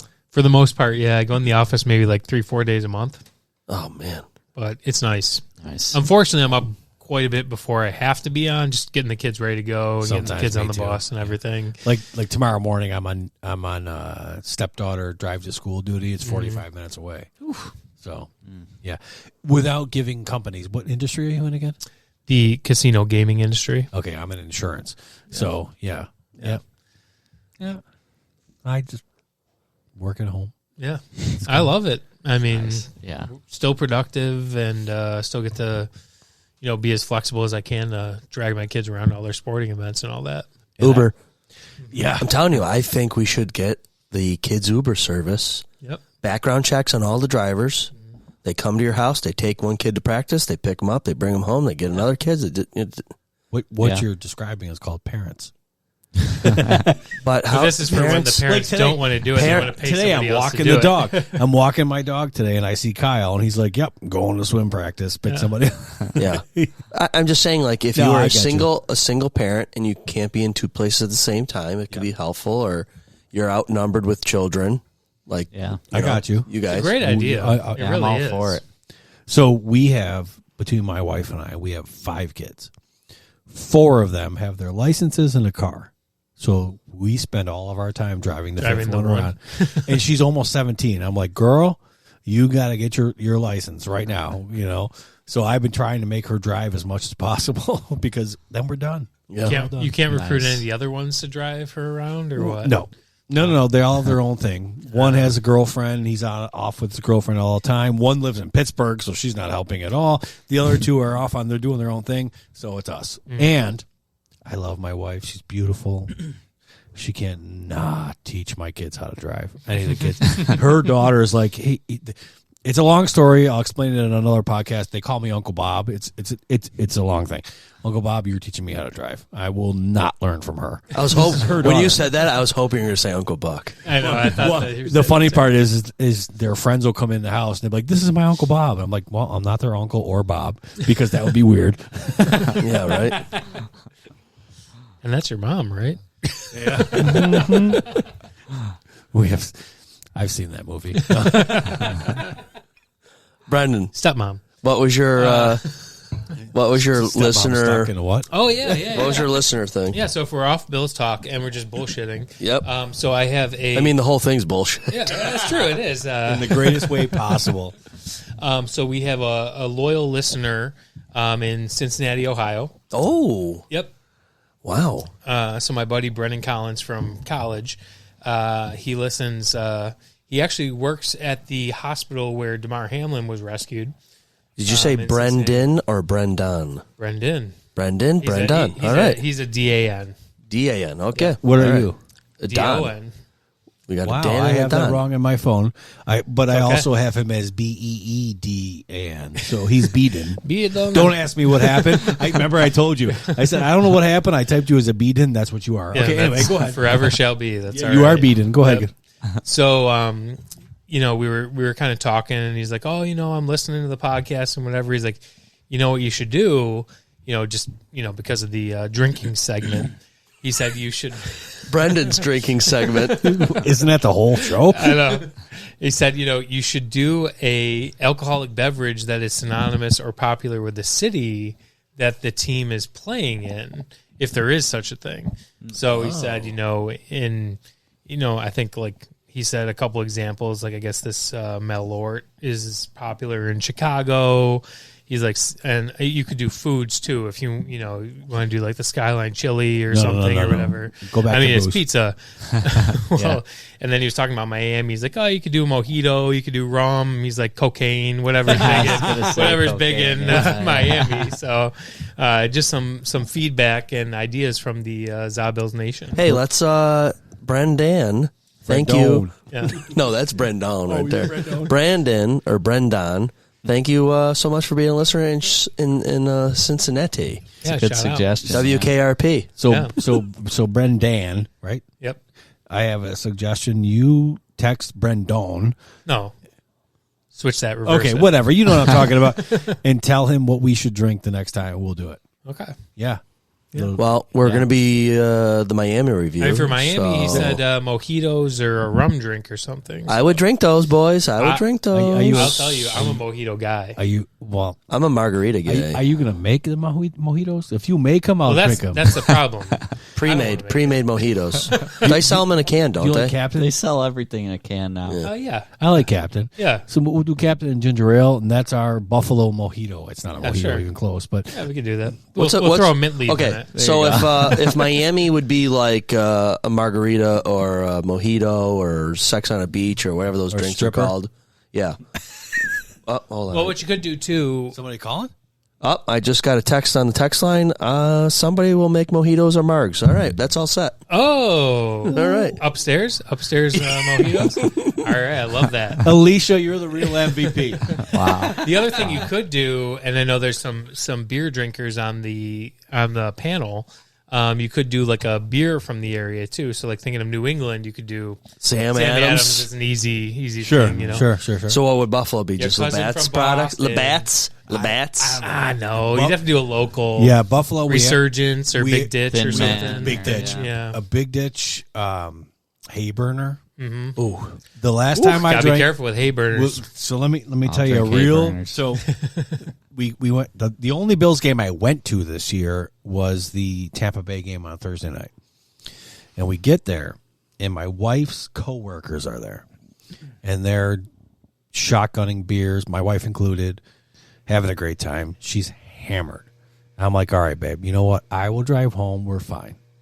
We get into the game, and my coworkers are there. And one of them starts buying hay burners. Oh, boy. Halfway through the game, my wife's like, I will drive home. We went out to where we tailgate after that game, and I slept for an hour before we went home. The hay burners are nasty, but they taste so good. Oh, you'll get burnt. You'll get burnt. Yeah. I can't tailgate with those. I got to tailgate with a lager or a pilsner. Then I Right. can drink like 12 of them and You need like a blue light or something. and it's only a light nap early in the game. I have a buddy who drinks. He brings a 12er of double IPAs. Oh. Tall boys. Whoa. 12 double IPA tall boys for every tailgate. Well, that's what we were drinking. So In Does he what are drink? you doing? Does he drink them all?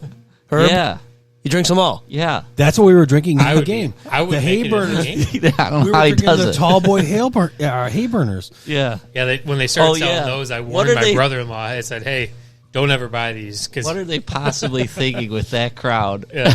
Yeah, that's what this crowd needs. Tall boy hay burners. And he just kept bringing them one after another after yeah. another. I'm like, holy shit. And then I wake up from my little hour nap waiting for the traffic to clear. And I look at my wife like, I'll drive home. She's like, no, you won't. I'm like, okay, no, I won't. Looking at the calendar ahead for this margarita mojito night, does Tuesday the 9th look good? We're pretty open. Perfect. I'll look at my calendar for sure, but perfect. Herbert, Tuesdays usually. right. Do you call you Herbert? We'll figure it out. Tuesdays are my volleyball night. It changes every time. Like tonight, it's at 10:30, so I gotta leave in a few minutes. But Jeez, you are dedicated to volleyball. Where do you Good play? for you. yeah, holidays. The Dome. Yeah, Yeah. yeah. they don't have any carbon monoxide issues in there, do they? Different, yet, different at holiday. least, Is yeah. it different holiday, right? Yeah, yeah. Yeah. I'm in for the 9th. Okay. Yeah. I'll just I'm need. gonna I just at least make an appearance. We are going to be on the 9th discussing a Bills victory and Hell the yeah. number 2 seed. and I'll be drinking margs. Yep. Because I could your do wife's the making them? 8th or 9th is good. Because your wife is making them, right? Yeah. Yeah, I'm in. The 8th, I've got a basketball game at LaSalle Prep. Tuesday, I'm wide open. If that, Let's do Tuesday. You know who else is in, and I don't want to mention any names, but his first initial is Brendan. whatever Alicia's making, he will be in. I'm here. Moral support. I love mojitos. I'll tell you, the last time that I was the mojito maker, though, I ended up asleep before dinner on Labor Day, which is a sad thing. While we got a couple people here, when do we want to do the Pizza Hut like Crosby or Pizza Hut Domino's? I'd rather do that non-Bills. We could do that some bullshit night. Let's wait till after the season. Maybe when maybe when we don't have a sponsor pay for it, we're on it for ourselves. Yeah. You might be doing it. You might be doing it. We won in the playoffs. Pizza We'll Hut, see what Little happens. Caesars. I don't know. Let's wait till after the season for that, and my buddy for the bourbon night. Yeah, I've told him we're waiting till Yep. after. He said no problem as long as he can get some of the 18. Save him a little bit. I haven't touched it since we did, so I'll save that for people who like it. Don't worry, he'll bring you some good. No shit more in for Sean return. and Kyle. Right? Absolutely not. Here, have some Jeffers Creek. We got Down the hatch. We got to have from our list so far. We haven't had a Picasso yet. When do you want to do the Lockport stuff? Whenever. Brendan, I can make that run whenever. take that with you. Oh, yeah. We'll definitely take the Grubhub bag to Lockport. You can fit two of them in there. Oh shit, Dennis. Oh no, it doesn't matter because Tuesday if we do it on Mondays, so like if you're gonna go to Lockport, you take it with you today. And I can always stop back. We can well, figure that's it true. out. Yeah. Because Dennis would he'd probably bring a pizza from Southtowns on a Monday. Okay. Because he's off on Mondays. Okay. So There's some good place in Cheektowaga, too. Yeah. okay, give us some names. One Pie. Never heard of it. Yeah, that's a good one. Is that the deep dish place? They're Buffalo style, but I'd say they're I like pie. They're not they're thinner for Buffalo style, but they're good. They're Brendan good. got me. Yeah. I do want to do a deep dish one night. Yeah. Yeah. You just got to find it. There's just not Who too does many. deep dish around here? Well, my buddy, Buffalo Bistro, Buffalo Wally's on deep Broadway. dish. He does do a deep dish. Yeah. I have not reached out to him since that night here, so. So are these deep dishes like Chicago deep dish, or are they just like thick pizzas? No, I think they're like Detroit deep dish. Okay. See, Detroit is. I was just gonna say Where the I want cheese- to try the a cheese is Detroit melted style on? sometime. Well, you should throw Jay's back in the mix and do the other one that we didn't do, because that other one that we did is a more Detroit style. Yeah. That we didn't do. The Red Top. Yeah, I just heard about that. And And actually- actually, too, there are pizzerias like Jay's that we've had. There's more than one option. Right. Well, maybe second season we get into the specialty pies. Yeah. Off season. Yeah. My mom. Yeah. We have an And- off season to fill too. So Yeah. Another Cheektowaga one my mom recommends is Joey's. It's called in Cheektowaga. Just add it to the list. What about this Buzzies I keep hearing about in the falls? Oh, never heard of that. I've heard of Sammy's in the falls. I hear that that's something. Maybe one of the days I'm actually in the office, I can pick up one of these. There you go. What else, Herb? Trying to think of some other good ones. Somebody was telling me that the Molinaro that's not on this corner, but the other location The Lockport one? apparently is The better. Molinara's? No, unless there's one in the falls, but Because that's I don't always know. the thing. There's one in Lockport, and they always come to the Italian festival, but they're not the same as Molinaro's. I think they're Molinara's, but they almost look identical, like almost like they're Yeah. related or something like that. have you heard of this Lovejoy pizza? I had Molinaro's. Yes. Was another one I had over the break. I had 3 different pizzas over break. Hey, there's a But I Love. didn't have the Molinara's. I had the one right over on the corner of Park. Molinaro's. What is it? Did Yeah, you have wings Sheridan. at that place? I've had their wings. Who said it was good, Chris, or was that Chris said it. No, Chris said it was good. No. A friend of mine who listens, Criddle, said they were good, and then Woody got them. Yeah. Here's a Lovejoy Pizza that's down on 900 block of Main Street. Otherwise, you got to go to Lovejoy for that. I always hear good things about Bailey. I know it's on our list. Yeah, where's that one? Bailey. Deep on Bailey? Mm-hmm. Like, mm-hmm. Bailey Avenue Pizza, 2916. Whereabouts are you? Oh, it's not that far down the road from here. It's before the 33. Yeah. It's just past Kensington. Take your 9. Okay. Another idea is trying frozen pizzas and comparing those. Ugh. Okay. That was the Portnoy COVID special. Yeah, We did those. Yeah. So, not a terrible idea, just that if not as good. If I or we screw up the oven option, then it's kind of you got to follow it exactly as they say on the package. That's what they said when Dave Portnoy did that during the pandemic. That's what he said. He said, "I'm following this to the T to what's on the package, and if it's no good, it's no good. Like it's on you about how you cook it." So what? Like you talking like a Tony's or Freshetta, a Red Baron, a Walmart, DiGiorno. Wegmans has one. Wegmans does have them. There's so many now. You walk down that Wegmans aisle, it's like ones you never even heard of. It's crazy. Does Wegmans carry the Portnoy frozen pizza? Oh, whatever his brand is. Yeah, I don't think so. I've never seen it there. Oh, okay. Yeah. All right. We should have a fry night. Partners Pizza. Just a night where we set up fryers and then critique our French frying. fries, chicken tenders, pizza logs, chicken wings. I got 60 sticks. That got kind of ruined this year because we did the brunch. We did the brunch game instead of the wing game this year. I have 60 pounds of chicken wings sitting in that freezer ready to go. I have a burner for propane. Yep. But the pot that we had somehow got a hole in it. Okay. We were using it on our stove in the kitchen to make corn, and all of a sudden I'm like, "What is that?" There's water leaking. There was a pinhole in the bottom. Oh, geez. But they're not expensive. No. So we can grab another one. We can get a couple of turkey fryers going, and we got them. Yeah. That's how we used to do it. Yep. Have you ever come to the actual like wing Bills viewing? He has not. Yeah. So Kyle busts my shit because I like to watch the Bills games with my wife. She's intelligent. I like watching with her. She's got a send her to the game with a girlfriend so you get freed up once. You can come hang with Britt. I mean, now my wife on the other side of the coin would be like, "Go hang out with the boys." She doesn't give a shit, but I like, she's cute. She's got a nice butt. I like hanging out with her. So. Yeah, because did we do 2 years in a row and then we did brunch where we did a wing game? So Kyle and I did wings, and Kyle gets. We not only do we do different sauces, but Kyle's got different rubs and stuff. We probably did like 5 different kinds of wings. Probably it's not from lack of effort from Kyle. Yeah, he's tried to get. Oh, he invited you, but you just didn't come. Well, okay. Do you want me to pull a picture of my wife? She's not ugly. Why, you got a butt picture out there? Oh, I'm sure I do somewhere, but I'm not sharing that with you. She's not ugly. I love her.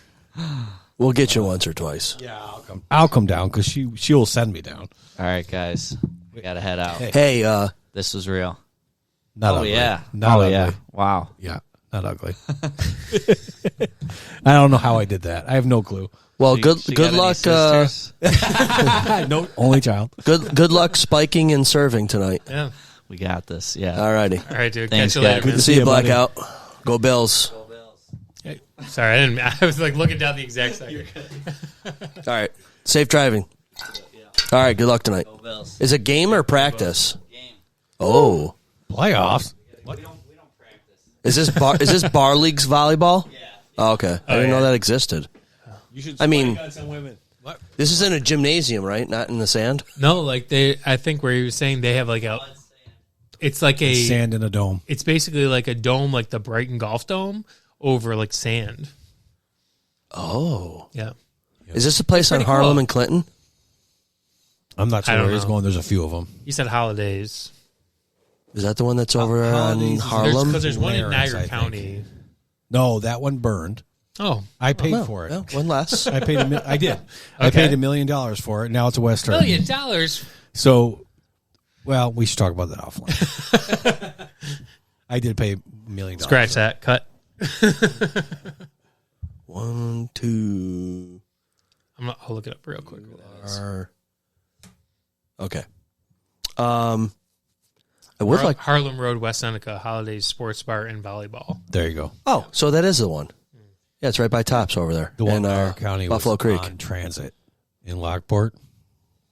It was a dome. It also had a bar, all that kind of stuff. It did burn. It had a legit Burn to the ground. $1 million later. It's in Lockport. Hey, at least it's not your money. If it was my money, we'd be podcasting in the Bahamas. I would like to do a. So let's say we decide to do chicken wings like for a month or one, or just because the wings aren't the healthiest for us. But what if we do sauce pizza? Well, it's all the food groups. Yeah. What if Grains, we try to dairy, figure out how to get meat wings in like once a month? Okay. And I'm just trying to think. Like, I guess it's no different than getting 20 or whatever wings to go, right? Than just grabbing a pizza, right? Right. Yeah, you could just get a single and everybody gets one wing or something like that, or a double and everybody gets two. Yeah. Okay. So like one night it'd be like Anchor versus Duff's, and then Elmo's versus somebody or whatever. I think everybody will say skip Anchor Bar. Yeah. I would.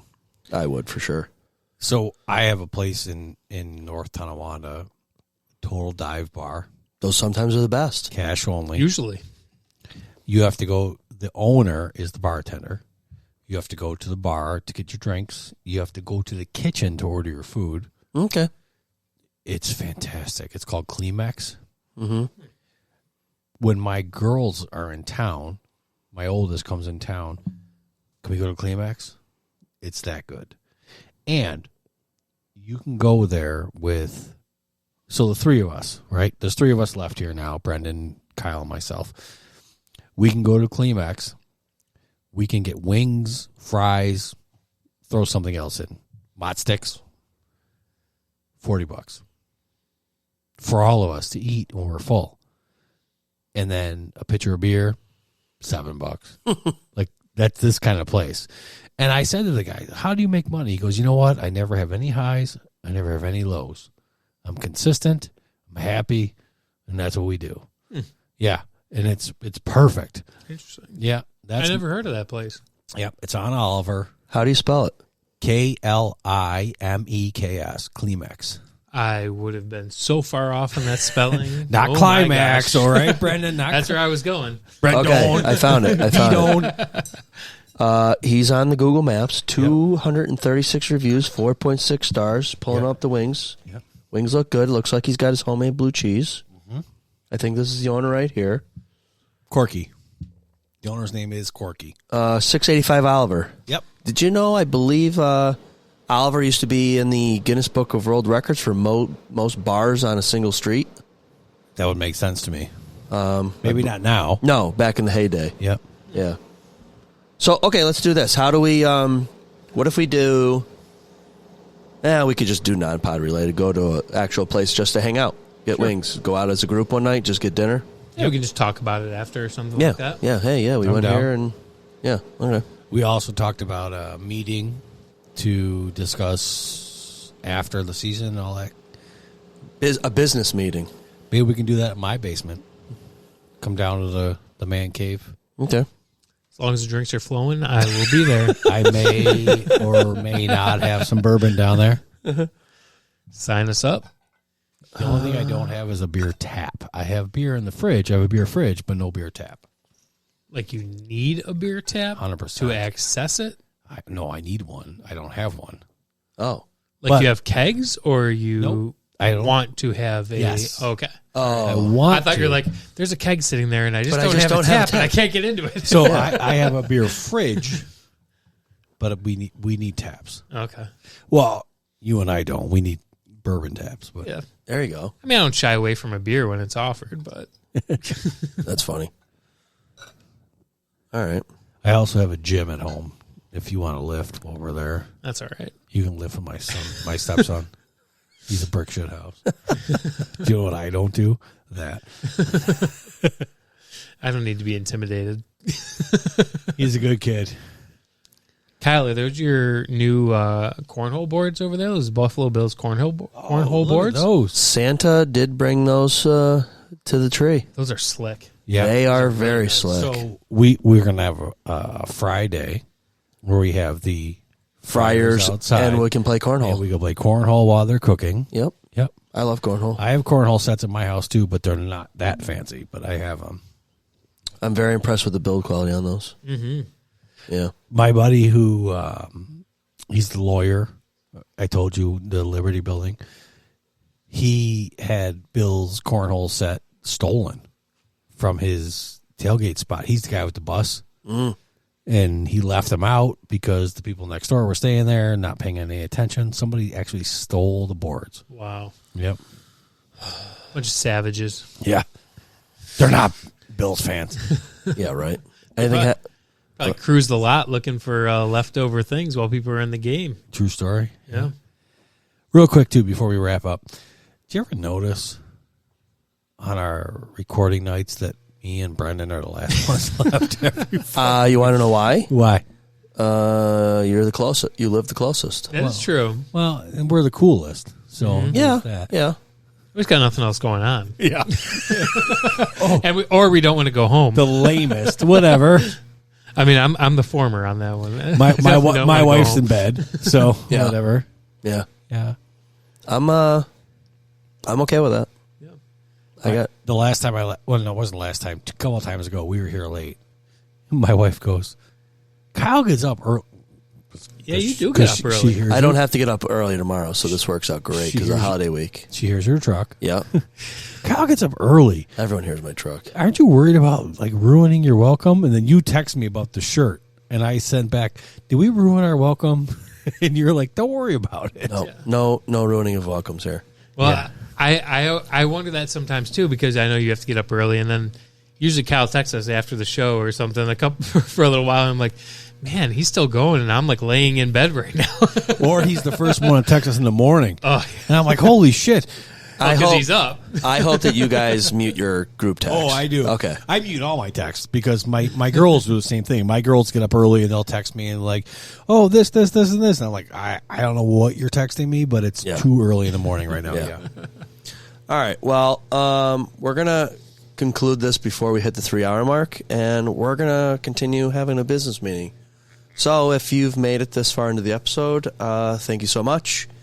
And go Bills. We will be talking, I hope, like Mike said, Brennan said, enthusiastically about getting into the playoffs without anyone else's help this year. Mm-hmm. Go Bills. Go Bills.